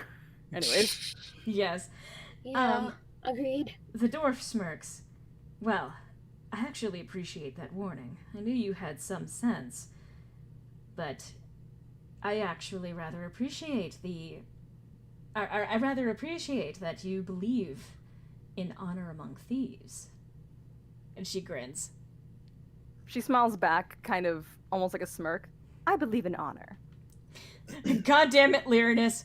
I feel like, because that's a couple of minutes back at this point, if we're still, the Lyranus is too distracted by shiny books. But, whoopsie doodle. Anyway, I'm sorry, what were you saying again? I'm distracted by shiny books. Anyway. You good? Yeah. Yeah. You, Screams. sorry, I know I cut you out. But yeah. I appreciate that you understand the concept of honor among thieves. Now, Right. I'll give you what's on our list to retrieve. You did see them in the contracts, but with all due respect, I would much prefer to keep those in my possession. Rather important documents, I'm sure you understand. Of course I understand. So she picks up a rolled parchment from the table and unrolls it, describing the magical items, and then adds, as she rolls it back up, that there may be a bonus if you find anything else of value, though she won't begrudge you for keeping anything else you find. The only things that you need to turn over to her are the items on the list, and I will again give you guys the actual full-on list. Like, I know that I said them aloud, but I will actually type those up for you. No, it'll help that list. Yeah. And I think she kind of adds at that, and you did go to the trouble of warning us, but allow me to warn you in turn, and I believe you will understand this warning quite well. Don't double-cross us. Retaliation will be swift and brutal. Yeah, Halom again she's just been smiling this whole time to that conversation. She just nods and says, the whole point of making the arrangement is to make clear that nothing we do will be to double-cross you, though the stipulation is, if you cause trouble, we can't help. We're very good at keeping out of trouble. There's a reason this organization has lasted for as long as it has. Internally, and that's why they were looking for you. She doesn't say that out loud. Yeah. At this point, Koshi pulls out a gold coin, sort of like holds it out and sort of plays with it in their claws, and then goes, keep your friends rich and your enemies rich, and wait to find out which is which. At this, actually, let's see. Roll me a quick persuasion. Like, this isn't going to be a big deal per se, but wow, that was not a great roll anyway. But she does smile in appreciation towards Koshi with a faint nod. A good philosophy to keep in mind, to be sure. So, Lyrinus finally exclaims, having not been paying too much, like, he got the basic gist of the conversation, but he finally kind of exclaims, like, this is an amazing collection of books. I haven't even seen some of these stories before. And the dwarf lady looks at him, shocked, and then goes, well, we do like to keep some light reading on hand, especially if the literature is relevant to potential leads, if you catch my drift. And Lyrinus nods and continues, like, he actually pulls one off. And he holds that up and says, I have only even heard of this one once before, and it was when I was in a library, like, well, 5 years ago, and it was the only library that I was even let into, but, I mean, it was a very expansive library, but even she didn't have this book in her collection, but it was listed somewhere, and the dwarf lady looks at him with this look of... Lyrinus, honey. Can I make a strength check to have Koshi pull him away by the ear? That would be, yeah. And Koshi reach that high? That would be athletics, actually. Athletics? Okay, let's see here. Versus... Ariadne wants to know the name of that book, but she's not sure if it's okay to speak up. Yeah, unfortunately, you reach up for his ear, but he stands up taller than you're able to reach and looks at you. Yeah, I rolled his acrobatics technically, so he moved out of the way in time and looks at Koshi like, I'm sorry, can I help you? Can I roll again to see if Koshi can grab his hair since it's longer? No, you already rolled the check. Okay, fair. But he kind of holds it up. I don't suppose you would mind letting us borrow this, or, well, perhaps we could maybe purchase it off of you. And then he kind of like checks at his bag, and it only lightly jingles, and he kind of frowns at himself. She then takes it from his hand and says, I will give you this if you return with all of the items. How does that sound? Consider it part of your payment. If we are able to, then yes. How does that sound, Lyrinus? Lyrinus happily vibrates in place, and he just nods and says that would be wonderful. I would love to be able to actually read that. I I don't know if it's obvious, but I really love being able to tell stories, and that seems like a rather interesting one, especially from what I've already heard.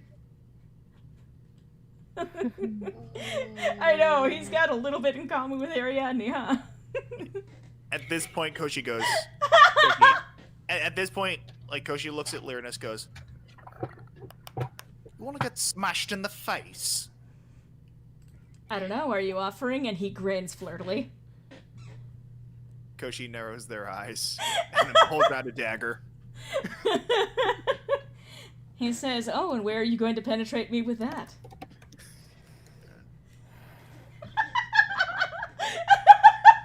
At which point Koshi goes, "Let's find out. 1, 2, 3." All right, that's enough of that. Everybody stop. Everybody stop. We are trying to have a serious conversation about a serious deal that may or may not actually work. Are you two actually going to help with this? And she's pointing at Koshi and Lyranus. Lyranus nods. "Oh, of course." And then he looks over to the Dwarven lady. "What are we retrieving again?" She hands No. the parchment over to Halem. Thank you. Like, just striding over with purpose, handing her the parchment, and says, "I trust you to be able to find these. I do know that he has a couple of, at least one vault on premises." And then she looks over to Jimothy, who also nods. And at this point, Jimothy actually offers to help, especially because he did actually scout the place out earlier, so he does know at least a handful of potential locations to check once you get in there.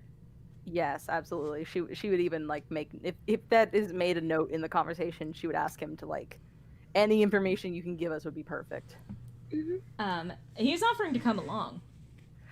Well, That's well, kind of risky. that is extremely Yeah. risky, and Halem made a stipulation that if any of them came into town, she would not help. Yeah. Okay. He So looks. that's why I'm like, Was he listening to that part or not? Have Well, a good no, night. it doesn't. Have a good night, Ragnar. Sorry. Take No, care. it's fine. It's not even a matter of whether or not he was listening. He could still offer whether or not he heard that stipulation. It's just a matter of Halem's not going to go back on her word because, again, contracts are important. Mhm. Yeah. It's more of a, if you come with us, then the assumption is you could be caught, meaning we won't do the contract, meaning there's no point to the contract. So that's why she's like, if you could perhaps draw us a map from memory, that might be a little more helpful. He looks briefly disappointed, but nods in understanding. I mean, he's not stupid. Mm-hmm. And this is not a, I don't like you, no. It's more of a, you heard the conversation, right? If you don't do this, then we're not doing that. Yeah. Yeah. So he agrees, and he goes back to the table to actually start jotting down, transcribing his notes, as well as the very, very crude map. He wants to give it a little bit more polish to make it easier for someone who wasn't there to see it to understand. Mm. But yeah, so she's handed you the parchment, and Yep. says there's not a particular deadline on this. However, the sooner that we can get out of this area, the better. I would prefer to be able to leave in the next couple of days. Hopefully that is enough time for you to make at least an inquiry into the Thanasi estate. Yes, and in fact, we may have a chance very soon, but you said the next couple of days at the very least. The next couple of days, I don't think we're going to be leaving that easily, but there's only so long that you can hole up in a house near a village without, well, getting caught. Oh! And she does that, like, hand and fist motion. That reminds me, you do know the issues around this town, don't you? She The- she tilts her head zombie thing. curiously.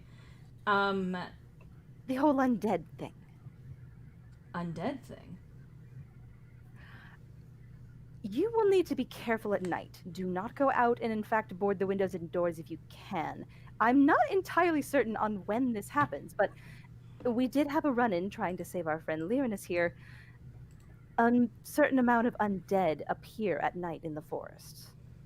They At this sometimes point- attack in the town. At this point, Koshi chimes in. I apologize. I didn't mean to cut you Mhm. off. Yeah, Koshi You're good. chimes in with, as darkness falls, more and more of them appear, clambering resolutely. Yes. We were able to, dispatch them ourselves, but apparently, according to the guard, this happened more and more recently. If I'm understanding that correctly, she's saying like more has been happening and more recently. Yeah, like it's been kind of trickling in bits and pieces, but I think Lyrinus even volunteers. And while it has historically only been at night, we had a rather unfortunate encounter with some of them during the morning, after we met. She nods and says, "It's important if you do plan on staying and you're not going to be in town where they do the boarding themselves, make sure you don't go out at night." She actually nods appreciatively, like, this is the first time that you've seen her look genuinely shocked by something. And she actually goes back over to her desk, going behind it, to make some notes on a piece of paper, nodding and says, "That's interesting. I had not realized that that was actually a curse out this way." In fact, well, not to divulge more of our personal dealings, but that's sort of why we're also here investigating. I So see. if we can help you in the midst of our investigation, then it's a win-win. Absolutely.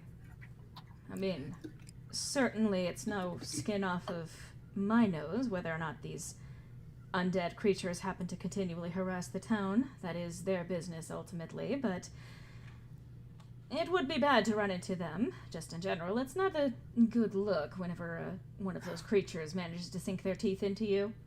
Halem internally thinking, if you are in fact the people who gave Danforth these magical items, this might be more your fault than you're realizing. At this point, Koshi's thinking maybe there's a possible opportunity for branching out their business. And they pull out one of the tiny bottles. Oh my god. They pull out one of the tiny bottles of the anti-zombie potion and go, Aha. and go, "Do not be afraid. I am the cure."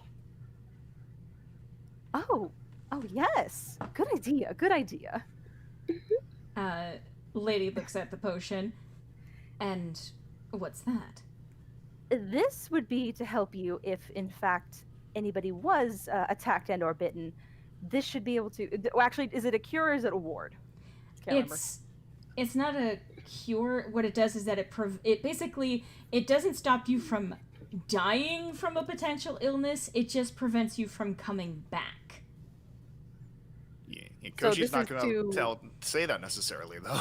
Well, hold on. I'm trying to understand. So for the anti-zombie juice that we have, because I have 2 of them too, Yeah, is that to attack the zombies or is it for us to protect us? I from think the it's for us to protect. If I understood the I'm just trying to herbalist at understand. the shop.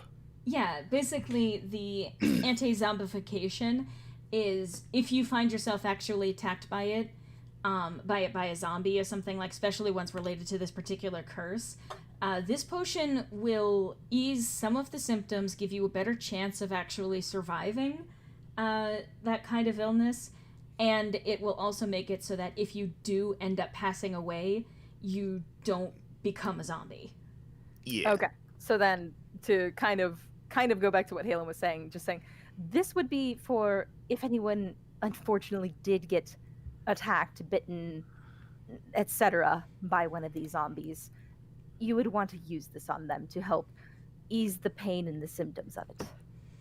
Most likely to it's not a cure, it's to help. I see.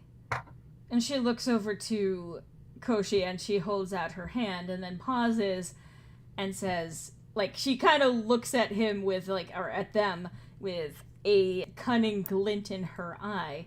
But I don't suppose you're the type to give that away for free.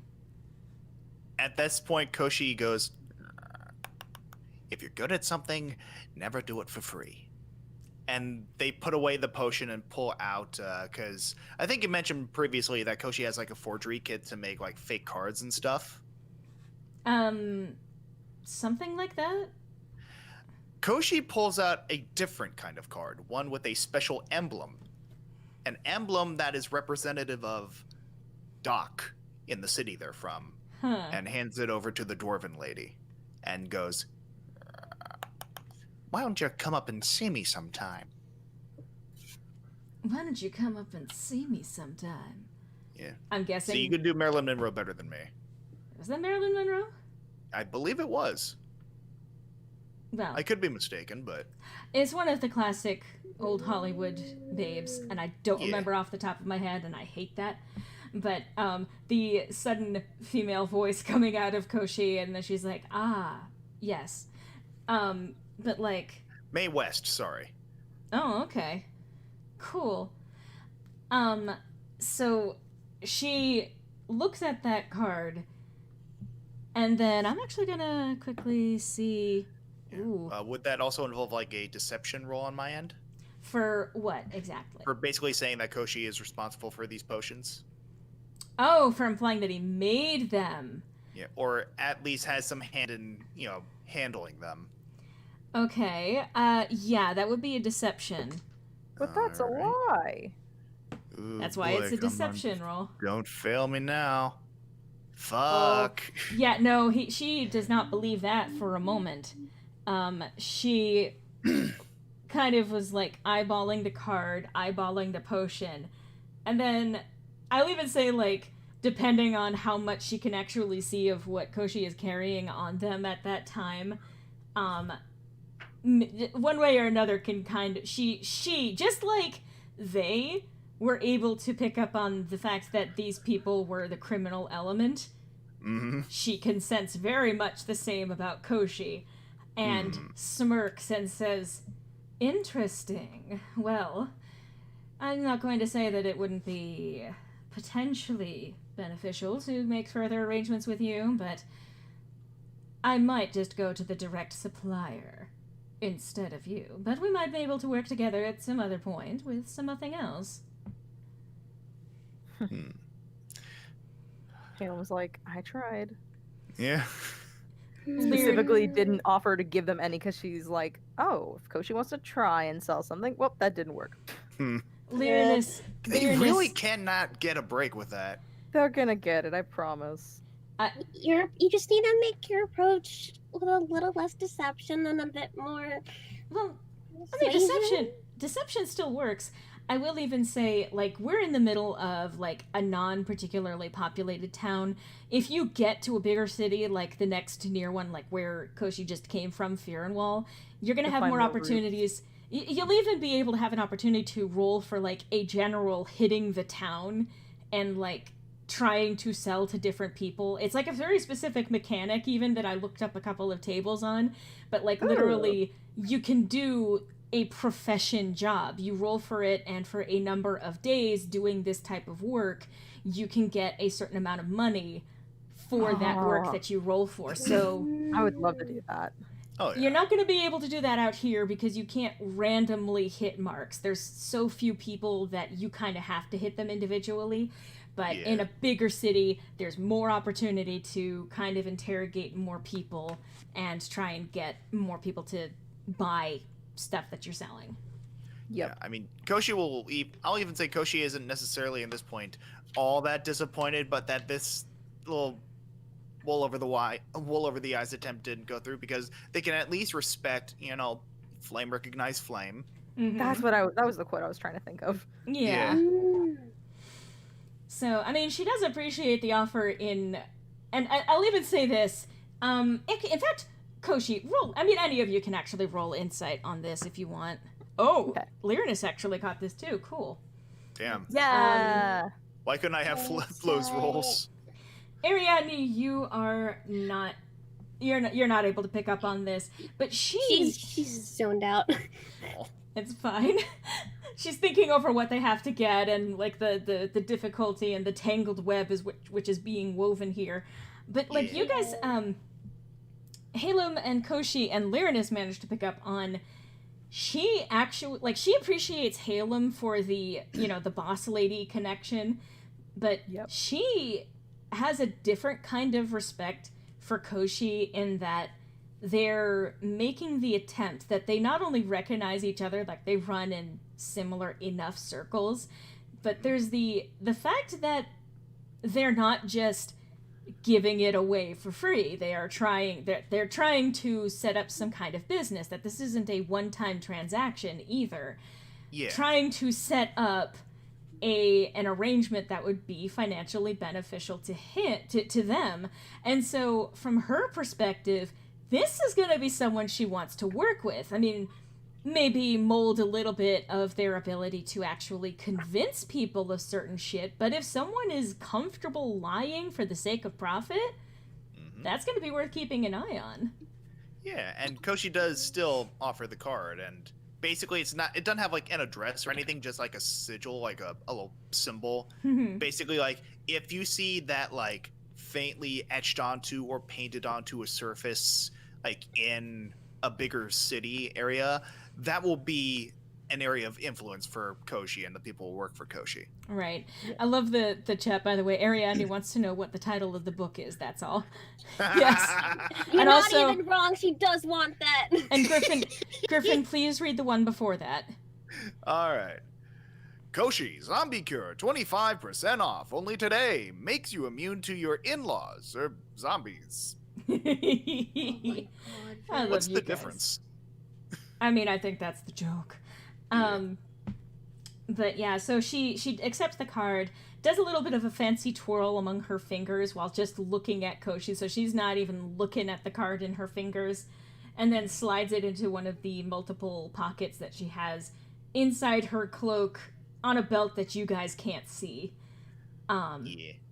But she grins and is like, we'll see about what potential future arrangements we might be able to make, but in the meantime, since I can at least respect what you are offering, she goes back and goes to the desk and actually picks up one of the bags that she has assembled there, and you hear the clink of money, and she pulls out actually a couple of gold pieces, hands over, and says, this might be useful just in case we run into trouble here, so how does 2 gold sound?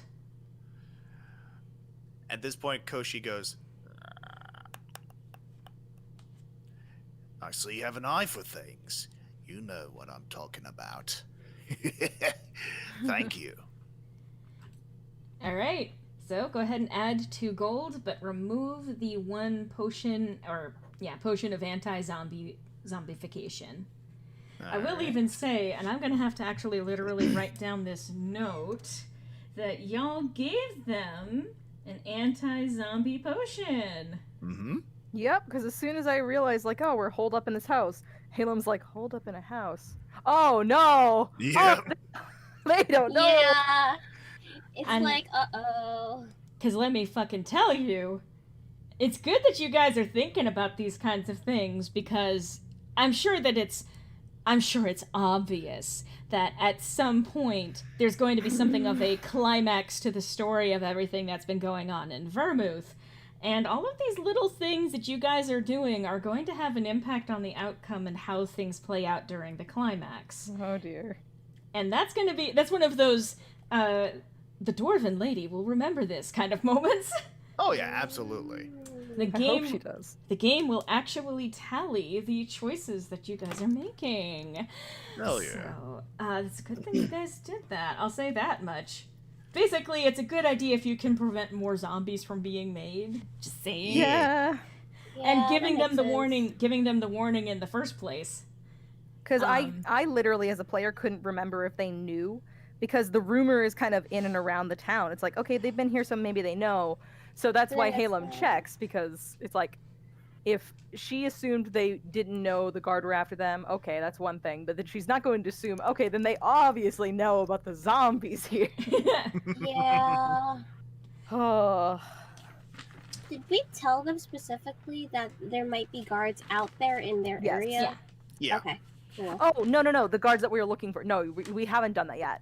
I think that Okay. if Ariadne wants to bring that up, she definitely can. Oh, well, I mean, Okay. the guards Emphasis that- on if. So, just to make sure that Yeah. we're on the same page, guards potentially looking for them, or the guards that they were told to go and find? The ones we were told to go and find. Yeah. Okay. Go ahead if you want to pass that along. All right. By the by, since we are kind of giving you heads up about potential happenings and so on, there might be a chance that some of the guards from back in town are lost up in this area. Not that they specifically are looking for you. It's more something about them running away in the dead of night, and they still haven't come back. So be careful roaming around these parts. I suppose. Sorry. Very good. She actually kind of, again, second time now that she looks a little bit shocked. Interesting. So a couple of those individuals from town might be around about these areas? Yes, we were told that they would be in this direction. We were going to take a moment to go look for them, but if you happen to find them first, just to be aware, there are apparently 2 of the guard out here who may or may not be frightened little boys, given the description. She nods and actually, like, kind of partly opens her cloak, but only in a sense of, like, she moves her arm in such a way that the cloak kind of opens a little bit, and you can now see the belt that's around her waist. It has, like, the multiple, like, packs on it. Yep. And she pulls a whistle out of one of the little pockets there, and she blows it, and it's like, I can't even say exactly what it basically sounds like. It's a whistle. And very suddenly, a couple of people end up kind of popping up. One at the top of the stairs. So, Ariadne, thankfully, you hear the trumping, like the tromping of boots above you before this guy kind of appears at the top of the stairs, leaning down. Or he pulls you over. And Oh. another one coming in from the outside. And meanwhile, I will say, because Edgar moved over to Jimothy to continue teasing Jimothy about the obvious crush on Halem, and Jimothy is now red-faced and irritatedly telling him to go fuck himself. These 2 gentlemen appear as she blows the whistle and says, I have heard word that there might be a couple of the guards from in town potentially wandering near the forest. If you could keep an eye out for them, and perhaps even do a bit of a quick scan of the area, and then pausing, and what time do these not quite living individuals typically make their appearance? It should be at night, but because we had a run in the morning, I would be careful generally. She nods. You heard the lovely lady. Be sure to keep an eye out for any potential undead. If you do find yourself getting bitten or attacked in some way, please. Everything okay? Okay. If you do happen to encounter that, and you do happen anything that is on the less than living side of things, come back to me and I will see what I can do to alleviate some of the potential illness you might catch from that. But you had best let me know about that. I will not tolerate deception directed at me, if you understand. And they nod. They know better than to fucking lie to this lady. And then at that, I have to go to the right layer. They, once again, vanish almost as quickly as they appeared. Very efficient. Yes. She nods and grins. Oh, they know better than to dilly-dally after I give them a command. One of the benefits of being the top bitch of the dog park, I think it would be because something like those lines. Yeah. Like the Halem top. internally, if only my friends did that. But then she's like, well, no, they're my friends, not subordinates. Never mind. Lyranus does. Wait, what? Sorry? Lyranus does. Wait. Does what? When Halem tells him to do something. That's true. Except for the moment just a second ago where he stared at a bookshelf instead of listening. Well, yeah. I was gonna say. Okay, but he likes books, okay? He also likes flirting with birds, apparently. Yes. What Well, did I miss? You're fine. We were just catching up on the current situation. it's all good. Okay. And I mean that's just it. I've said before, but Lyranus likes you guys a lot. And also, noticed. he's Bard guy, okay? He's got to flirt. I just didn't expect Puppy to say, "Oh, where are you gonna smash me?" I know, right? Uh-huh. But yeah, I think, Hashtag Lyranus book life. I mean, look, he's a bard. He needs to have stories to tell, okay? I mean, But I think, all things considered, she's going to say, well, I will let you get back to business. You be careful out in these woods as well. And Halem's gonna definitely nod to that. Like, thank you. We're going to be as careful as possible while trying to look for those guards, and hopefully not for too long because we have a meeting to get to. Oh god. Okay. So, out of nowhere, Edgar gets thrown against the wall here, and Jimothy is glaring down at him ooh. and says, if you want to keep that mouth attached to your face, you will stop talking. I was just like, there's a little, like, again, a little interaction going on in the background. At this point, Koshi points to Jimothy and goes, I like this human. He understands. The dwarf lady is completely unfazed by what just happened. Goes back behind the desk. Jimothy sighs, goes back to Halem, of course, and hands her the map that he had of the Thanasi estate, pointing out that he largely could only get a detail of the upper floor before he could get to the downstairs, the first floor, effectively. He had to make his daring escape because of the windstorm happening. But there were a couple of areas that he will mark down on the map that were probably pretty indicative of something valuable being kept in there. Gotcha. He then actually points to what looks like the largest room on the top floor there, and saying there was, quite interestingly, a lot of very valuable looking things there. I ended up grabbing one thing while I was in there, but, well, thankfully it was, and then I think he actually pulls out from his pocket what looks like, and I didn't mean for this to rhyme, a silver locket. Hey. I did find one thing, and it was the only thing I could grab without, before everything went to hell. And he says, I'm not sure that this is going to be worth very much, but it was the only thing I could grab. But if I'm able to make any kind of penny off of this, then surely anything you were able to find there, in that particular room, might be of worth. And he slides that back into his pocket. You said it was a locket? A silver locket. Halem was actually going to ask if she could look at it. Oh. He starts to slide it back into his pocket and then pauses and then offers it to her like, yes, of course. So I want her to investigate it and open it and see what's inside. Okay. Does that need to be a roll? Get thinking. Yeah, roll an investigation. Ugh. You are unfortunately not able to get the latch on it to open. Are we allowed to help? Wait, no, never mind. Sorry. Only if Halem offers it to you guys, because like that's up to you. I will say that what you are able to figure out about it, even just from looking at it, it is shaped like a heart. It's a very simplistic heart too.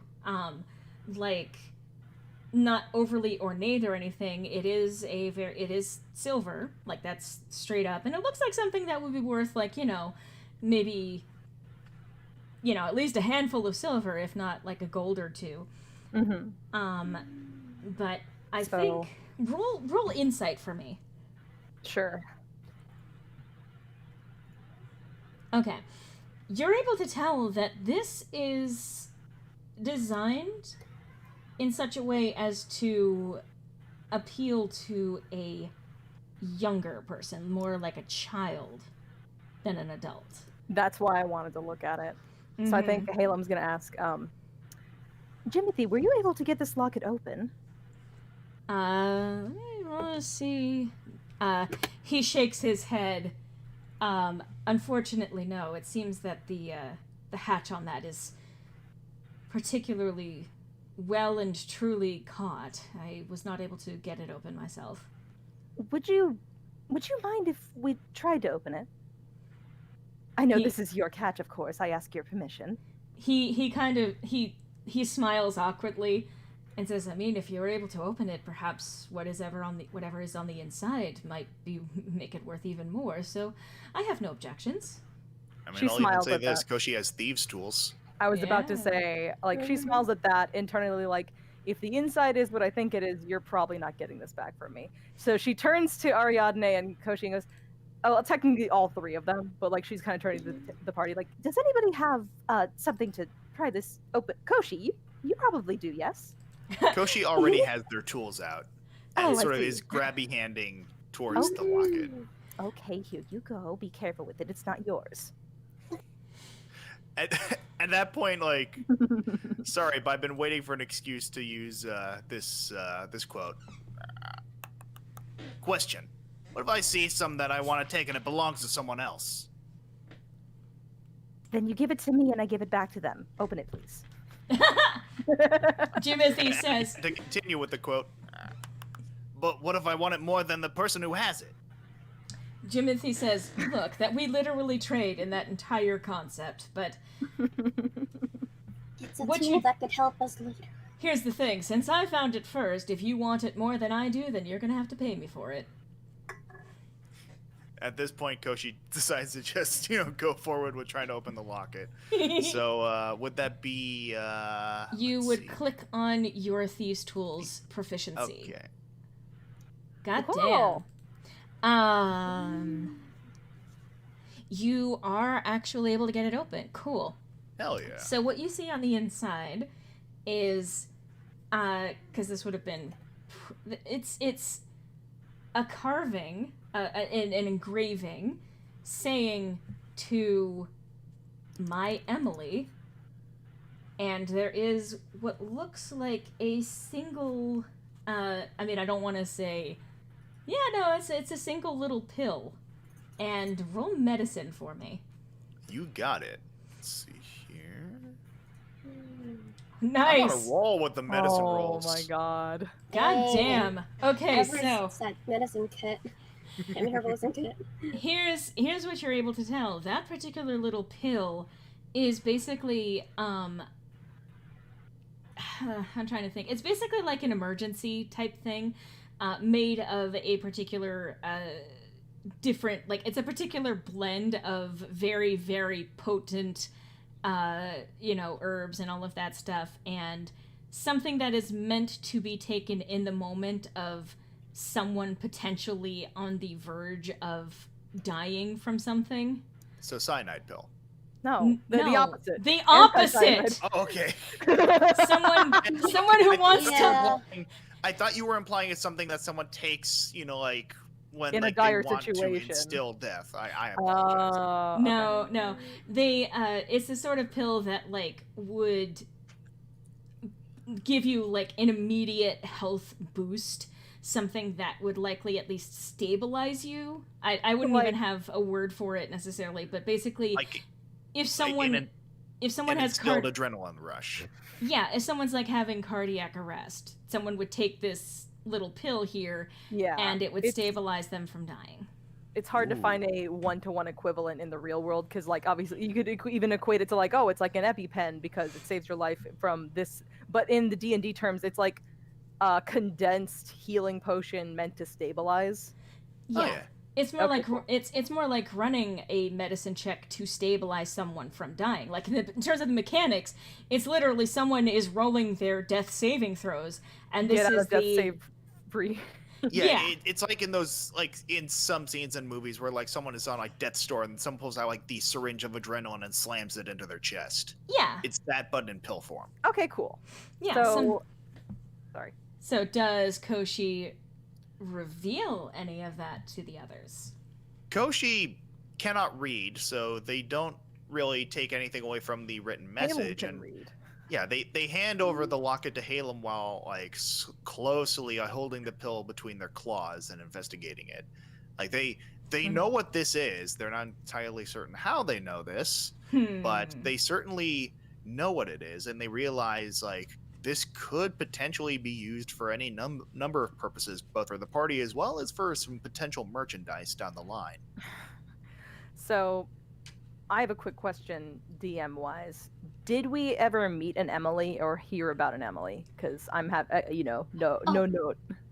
Yes, you have. Go ahead. Yeah, that's the The note From my- person. screams. We actually Emily Thanasi was the daughter that Okay. yeah, was the daughter that Gotcha. died at 5. Ah. Halem looks at this locket horrified. She actually died at the age of 8, but she Or- first sorry, came. 8, yeah. Yeah, she came down with the illness when she was 5. Oh, gotcha. So, Halem notices that Koshi is looking at something else, but doesn't really ask them because she's looking at the name like wide-eyed and goes, "That's what I was afraid of." Jimothy, dear, how much did you think you would be able to get for the locket? I'm curious how these sale proceedings go. He kind of examines it and says, "Well, for a simple silver locket, I mean, they typically go for somewhere in the range of 1 to 2 gold pieces, at least of this particular design. I usually try to see what I can do to get a potential buyer to offer a little bit more." You see her already rummaging through. She takes out the little like chest that she carries around. Like I imagine she keeps it like on some kind of like sling, so it's kind of like a purse. Yeah. She opens it up. She takes out a small bag, and you see her start counting on gold coins. Could I? Wait. What was the maximum you said again? The maximum what? Gold coins. There's no maximum. You can give him however many you want to. No, But I he- meant what he no, said. What he he said. said- He said it would be worth anywhere 1 to 2 gold pieces normally, although he might try to haggle for better if he were Gotcha. to sell it. So She's going through that now. I just wanted to make sure I got the number right. She takes out 4 gold pieces and says, "Could I buy it off of you?" he blinks in surprise and I'm sorry. I really love how it looks. I couldn't say that out loud. and he actually blushes and says,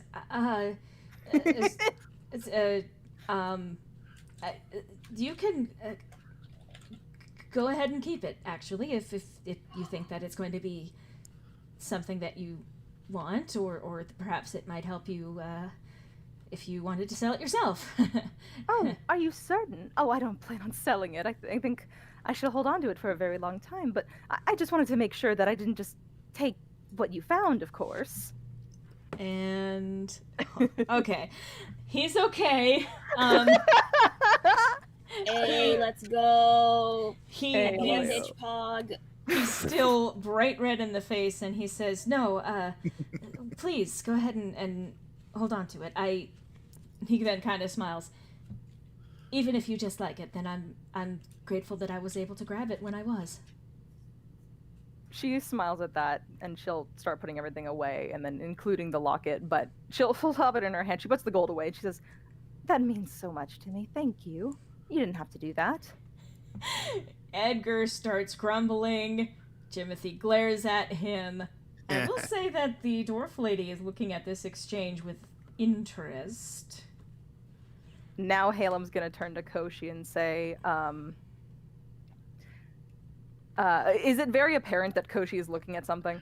Oh, Koshi's not trying to hide it. They are Okay. very much like eyeing this thing over every sort of like nook and cranny of it. So then Halem looks to Koshi and says, "So what did you find? Some piece of candy?" The life so short, the craft so long to learn. So candy then. And- Lyranus, like, Lyranus looking over Koshi's shoulder, and it does kind of look like candy.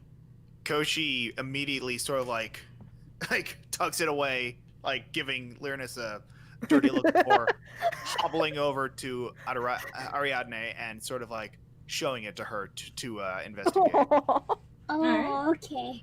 Let's see. Would that be a medicine check or Yep. just a... Oh, okay. Griffin, I get to decide what it is. Oh wait, you're right. Sorry. No, I was agreeing with him. Yes, it is, in fact, a medicine check. You're not the one who gets to decide these things, Griffin. Fair enough. All Even right. if we have some insight into it, obviously yeah, we'll fair. have the ultimate say. Okay. I will say, Ariadne, what you're able to tell from it is that this is a very potent type of medicine. You're not entirely sure what it does, but it would be something that would... Basically, it would heal someone, it would probably improve their health, but you can't tell what the specific purpose would be. But you can tell that it's probably pretty potent. Okay. I think she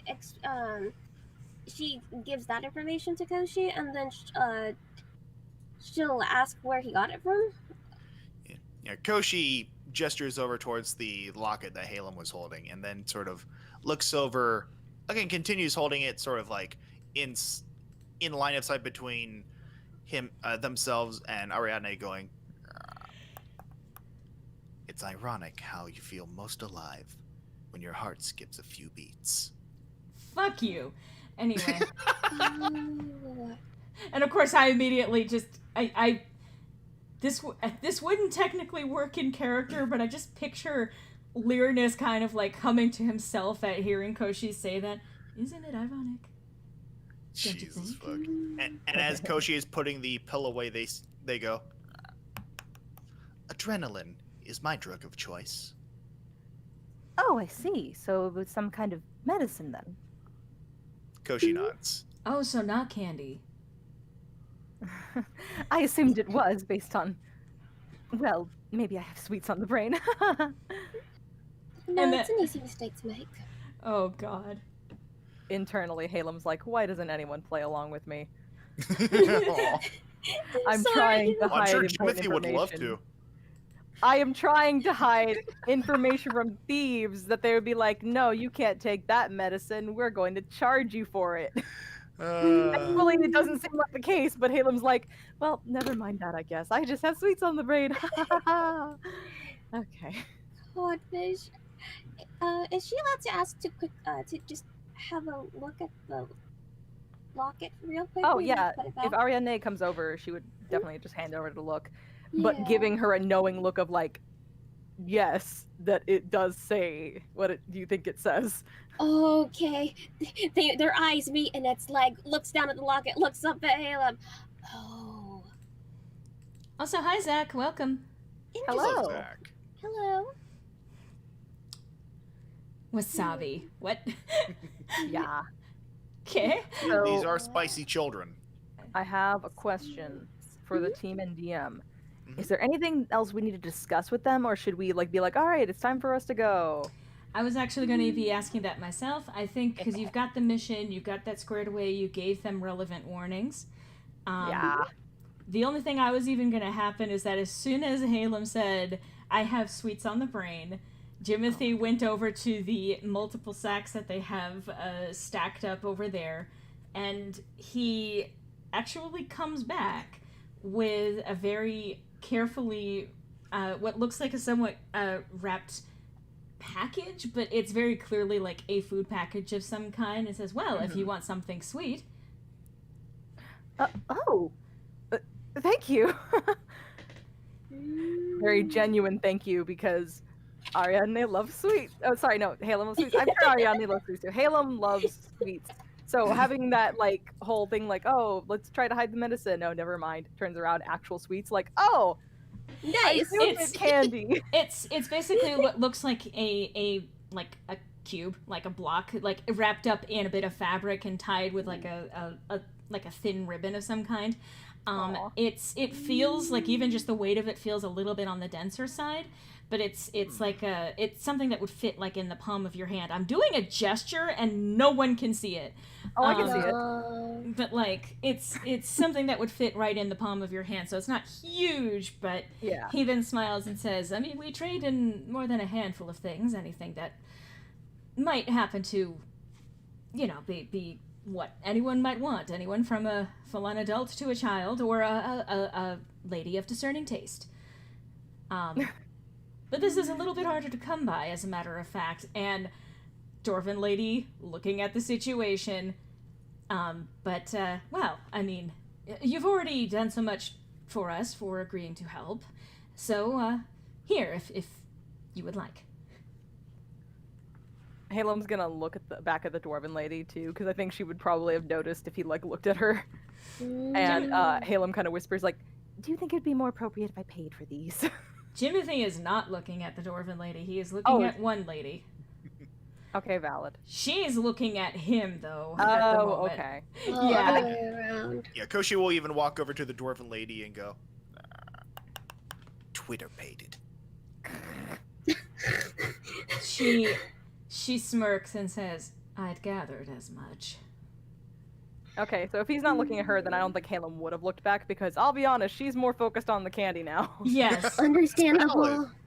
Lyrinus kind of smiles and makes his way over, and like kind of says, "Oh, that's very sweet of you." And Jimothy just kind of smiles and says, "Well, again, least I can do, especially since I'm not able to help you there in person. But well, best of luck and stay safe." Also, I want to add that Emily and Andrew in the chat went, they have to hop off, but thanks for a fun session. Hashtag Halethy. He's like, "Thanks for listening." Wait, that hashtag! Yes. You know what? I could actually fucking see the girl boss ship here. I will say that I do know the dwarf's name, and it's not Dorothy. No, Jimothy. Oh, Jimothy. Halem and Jimothy. Jimothy. Yeah. Oh, that's also a cute ship. Yeah, that was the joke. My goal is to ship Halem with everybody, so we're on the right track now. That's also fair. That is absolutely fair. This is her harem. Oh, yeah. Yeah. The Halem harem. Academia. Yeah. The harem. Anyway, God. to that too, Halem's gonna say that they'll be as careful as they can and hope, like, basically wishing the best for everyone and also to stay safe here. Yes. Yeah. have 2 questions before we leave. One, can Ariadne get the name of the book? 2, can she get the name of the dwarven lady? Let's Can she see. get that in character so I can write it down on... If she wants to get the name of the book, she can go over to the shelf. The only thing that I would say is roll a 1d10 for me. Okay. Or 1d10. Okay, you are actually able to recognize the one that was put back, the one that Lyrinus had pulled out, and it's called the Pilgrim of Nivoy, and I'll even type this into our chat here. Okay. Nivoy, there we go. Sweet. Hailrum. Cool. Hailrum, oh my god, this is a fucking hashtag. I love it. The Hailrum. I love it. And if you want the name of the lady, you will have to ask it directly, and because it doesn't have to be a role played out scene. If you're asking and it's like, like, "Excuse me, can I get your name?" Roll. I mean, I'll even say Koshi was considering like doing some like parting words and inquiring about the name of their new potential business partner by going, Well, a pleasure to meet you at last, Miss. So let's let Ariadne go first, though. yeah, Not fair. because that was something that I mean it could be an assisted thing, but let's have Ariadne actually ask first, All right, and fair. just roll your persuasion, Ariadne, and it can be a group persuasion if Koshi wants to jump in as well and ask. Oh, yeah. So Yeah, starting with Ariadne, and then I will prompt you, Griffin, if you want to after that. So I think it'd just be kind of like a bye-to-bye kind of thing. But basically to the tune of, since we are kind of like, we formed a kind of like deal, and we're kind of working together in a way, working in tandem. I don't think we've done proper introductions now that we're leaving, but anyway, if it's all right, may I please have your name so we know what to call you by?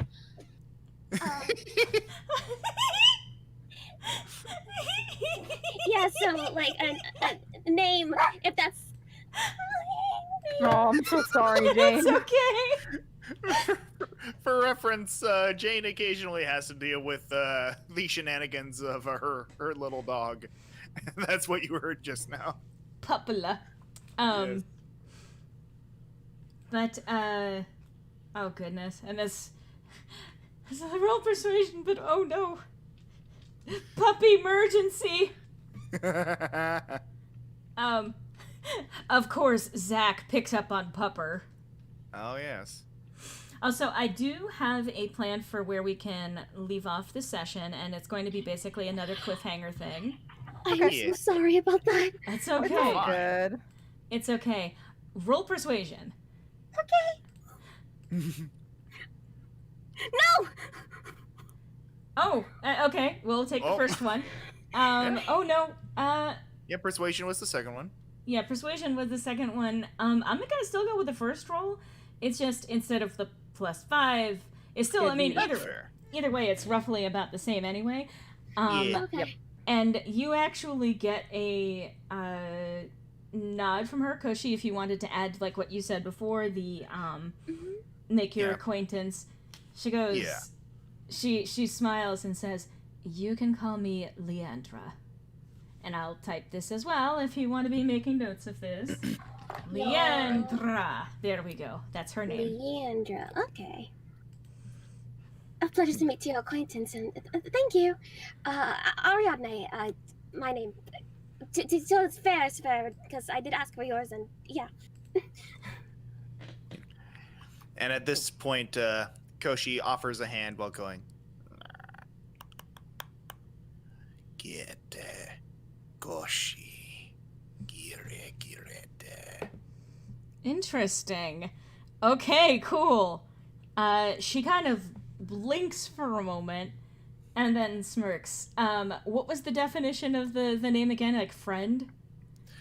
You and I are friends. That is the literal translation of that. Okay.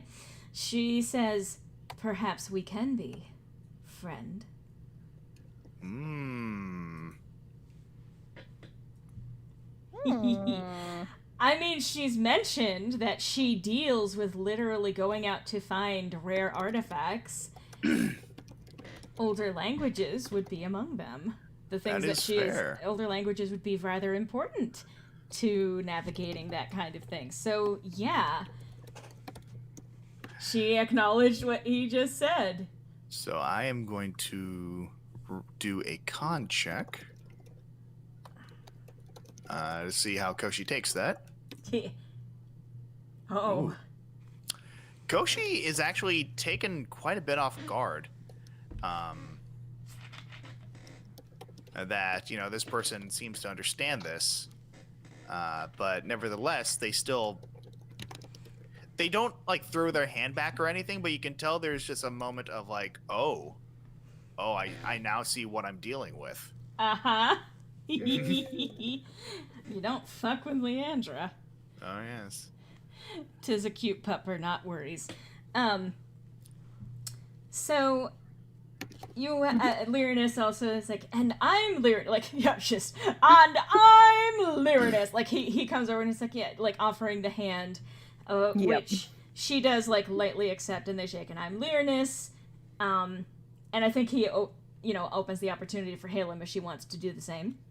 Yeah, she would, if they were doing introductions, she would join in. Yeah. Cool. So I think that probably wraps up what we're doing here at this particular thing. Mhm. So I'm Yeah. guessing we're heading out of the little hideout here in the middle of the woods in my beautiful, perfect map. I like it. Mm-hmm. I Let's for ruin a it. first, for a first attempt, Anyway, I will say, everyone, roll a survival check. Oh, boy. Sure. Okay. Let's see. Survival. Wait, no. My stupid button. It's okay. Well, I mean, your survival was a nat 20. Yeah. So, I think among other things, Lyrinus is actually going to ask as they're like heading back. I'm not going to move the map just yet, but asking basically, while we're out in the area, should we take a look around for the missing guards that we were asked about before? Yes, I do believe that that was the next step in our plan. We want to take a little bit of time to check, but we do need to be back in town for that other meeting. Yeah, Lyrinus kind of takes a look at the sky, and at this point, you guys started, in the morning, getting back. There were a couple of hours heading over from the house that he was in. It was around noonish when you got into town. It has now been at least a few hours since then, so it's about mid-afternoon at this point, kind of going to like what would be the equivalent of about 4 in the afternoon, going towards evening, and says, yes, and we probably would not want to be caught out at night either. Outside of the pressing issue of wanting to make sure that we meet with Davies. She nods at that. All right, so good news. As you're making your way back in the area, but like heading back towards where I guess like the main like rocky path that kind of goes out to Fearenwall, you do manage to find a dropped sword and then a broken bush heading off the path and towards what sounds like a river. Lyrinus, everyone caught this. Everyone met the survival check for this. Ariadne, you not only actually, because you rolled the nat 20 there, I'll even say, you not only see the dropped sword and the broken bush, but you even see scuff marks on one of the tree of what looks basically like metal having collided with it, but like in a brushing past it sense. You see a couple of snapped twigs along the way, and you do notice that the area appears to be devoid of natural life. Oh, something happened here. She will relay that entire description in character to the rest of the team. So I'll also put for a little bit of flavor text. As they were walking, before they got to this point, Koshi was sort of distracted, looking down at their own hand, still thinking about that last little encounter with the dwarven lady, because she seemed to understand, what it is they were saying with that last sentence. Mm-hmm. The reason Koshi was so surprised is they did not. They had no idea what that sentence meant until now. I see. Interesting. Okay. But yeah, they're kind of taken out of it once they see, what's happening in front of them with Ariadne letting them know. Mm-hmm. So, Lyrinus saying, well, that does seem like, because going back to like Ariadne having pointed out the various, like they all saw the signs of there having been probably the guards that you're looking for in that area. Ariadne kind of like confirming as well that the area appears to be devoid of natural life. Lyrinus agreeing that something has happened, and he starts moving in that direction. Yeah. So I guess we're just going there. I mean, do you guys want to go? Koshi will sort of bring up the rears. They're still kind of worried about some things, but they will still follow. I'm concerned because timing with the meeting with Davis back at the thing. If we do this one, will we be too late to do the Davis thing? Or You still have about an hour out from that.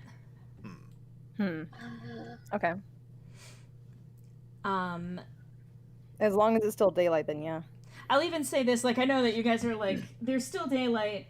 I've reassured you guys before, I'm not going to be like to the minute monitoring things and being like, oh, if you do this, then you're gonna lose the opportunity to do this. Right. And I mean, I appreciate you guys also keeping track of the time, but in this matter, do not worry about whether or not this is going to take you out of the ability to meet up with Davies. All right. All right. So, you guys are heading over, following the trail. Sure. Yeah. as you're moving closer to what sounds like a river, you actually find another sword having been evidently dropped or potentially abandoned. And you start to hear shouting. And on entering a clearing, and where did I place you motherfuckers? I did not place you motherfuckers. I am an idiot. Oh my gosh. Oh, come on, you stupid fuck. Oh, Excuse me. You rang? tempted to No. Okay, let's add you guys to the board real quick. This is literally the last moment, and I'm leading into the cliffhanger. Who's in the lead? Cool. Uh, I thought you said Lyranus was. Yeah, I thought Lyranus was in the I lead thought- there. Lyranus I'll is... put myself after him. Okay. Yeah. And Koshi taking up the back. Cool. Yeah. Yeah. I'll have the or I need to take the middle. So I'm even going to move this over to the map so you can see what this clearing looks like. Mhm. And I'm going to quickly do a little bit of a shout out because you can see the watermarking on here. I got this is the free version of the map, the patreon.com/tactical map. There are actually quite a really cool bunch of maps available by that individual. If you want to support like a lot of creative individuals out there who are putting together maps for people who are doing who really help with the D&D community, which has helped a lot of people this last year, all things considered. So if you want, I mean, that's one person. You can find a lot of people. I know that I went to like the D&D maps it's like our D&D maps on Reddit, and I'll like go through and kind of pick out maps periodically to see if there's anything that I like. And so I wanted to give the quick shout out in terms of their in terms of where I get some of these from. So I'm not paid for any of these. If people want to pay me to advertise certain things, well, you know, I'm not going to object to that.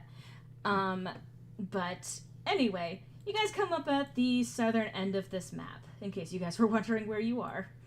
Oh, yeah. And ahead of you, you see the two guards. Young, maybe late teens, although it's kind of hard to see through the helmets, recoiling from what at first looks like several dried up bushes. As you draw nearer, though, you can see them moving with life. And roll nature. Yeah. Alright. You're probably gonna know what these are on the site. Jeez, you know, I'm gonna even say this. Halem, I'm gonna give you a mulligan. Okay, fine. Because fuck that 3. Yeah. I mean, I rolled it. Yes, but It's I'm not like saying she knows much about nature. I'm still gonna say fuck that 3. You're an elf. Okay.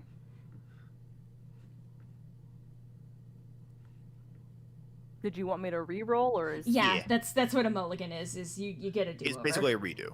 Oh, I've that's never what heard in that mulligan context. means. That's why I wasn't Oh. sure. Okay. Apologies. Yeah, mulligan is literally you get to do it over. You Maybe it's a know, 4. that's fine. You're distracted by the river. You're more no. You're more focused on the guards because they're shouting and they are presently. You actually see with them that they're unarmed. They are completely unarmed, and they are terrified by these bushes attacking them. However, let's see. Koshi and Ariadne, you can tell that these are something called twig blights. Oh, twig boys. Okay. An awakened plant creature that will eat whatever prey they come into contact with. Oh dear. Ooh. I will also make note that it's not really that out of the realm of possibility that Halem just would never have met twig blights. Yeah, and that's also fair. Mhm. It's more me, DM discretion and all of that, that I was like, it's not even a high DC, but unfortunately neither of them met that. And that Yeah, is okay. yeah. And I agree with you that that's okay. I was just like, I'm gonna fudge it because I'm the god of this world, so fuck it. I get to decide what works and what doesn't. So, you notice because you're not paying attention to the nature roll, that the men are cowering away from these things. These 5 twig blights surrounding him, and they're shouting for help. And that is where we are going to leave off for today. I see. You have found the town guards, and they seem to be in a spot of peril. I have one last really quick question. I don't Sure. know if it would be counting as metagaming or not, so I ask with hesitation. But upon seeing this, would it be okay if a quick tap of guidance to everyone in the party before jumping in? We can decide that next time. Okay. Yeah, we're not going in right now, Yeah. Okay. but that's still fair to ask. It's Yeah, fair to I have ask. some potential ideas for reactions next time we go into this. I will say, I mean, you're coming on the scene before we actually. It would be one of those before you roll initiative if you want to do that, but once we get back into it, that's when it would become a relevant question. Anyway, Okay. sorry No while I worries. shuffle things around in my inventory here. Mhm. I pissed her off Um, too many times, guys. She's loading the gun.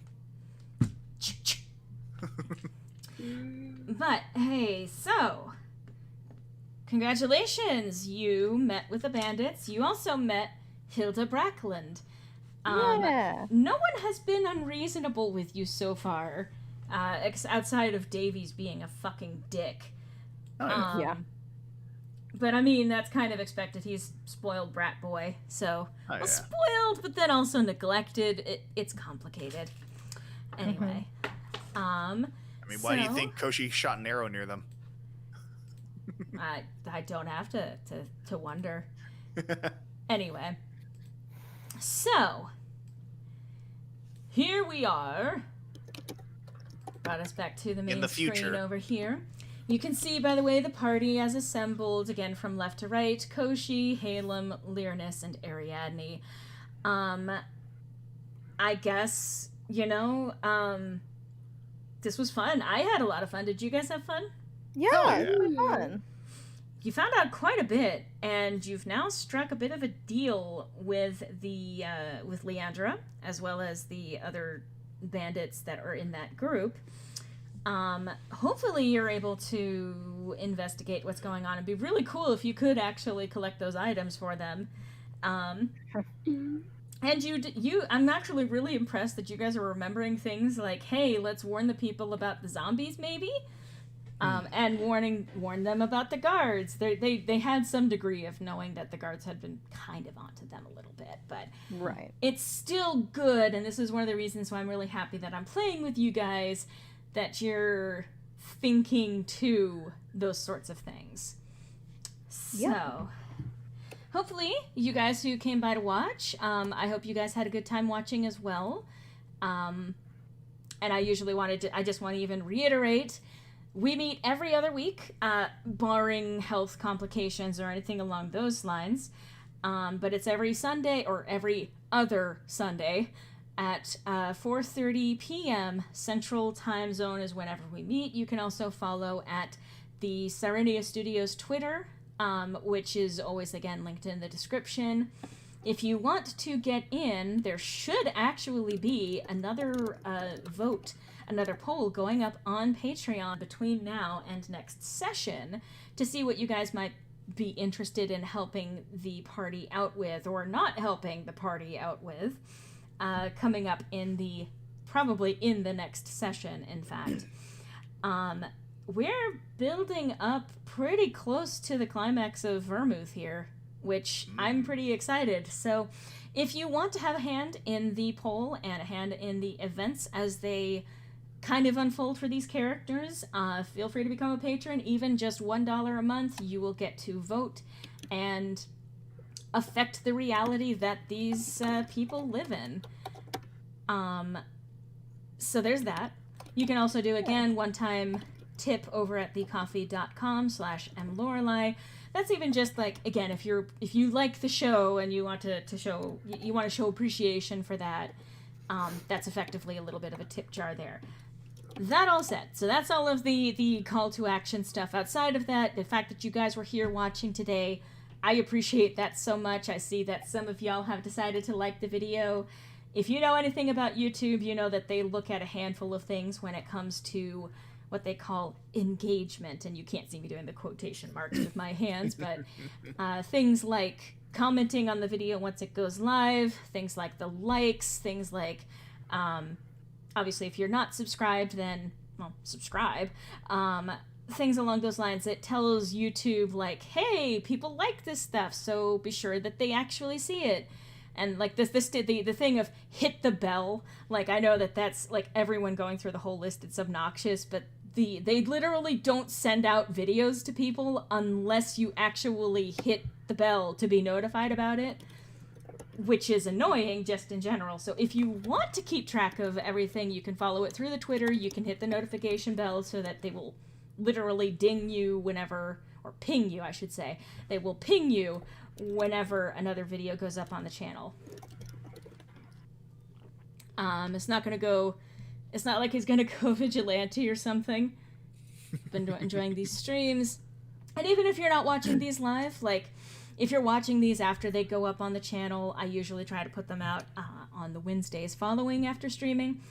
You know, even if you're watching after the fact, that is also very much appreciated. And if you want to comment on stuff, you can always, again, comment on the video when it goes up. All of that stuff is cool. And even just, like, I love hearing from guys about you guys. Just guys. No other identity, no other gender identity, just guys. And that's why I'm here. Anyway, appeal to the dude bro demographic, yes. But I do actually enjoy hearing from people. Anyone who is any kind of creator and spends time working on something like this loves getting feedback from an audience. So, Hail Room, yes, we must make hashtag Hail Room a thing. If by the end of I'm gonna say even by the end of this area, Halem is going to have a fucking harem of people in love with her. We're just gonna say that. Good. As it was written. And so it is written, and so it shall be. Exactly. But this was a lot of fun. And again, all of the you can tell that I'm super professional in that fact that I get this all out super quick and non-rambly for you guys, but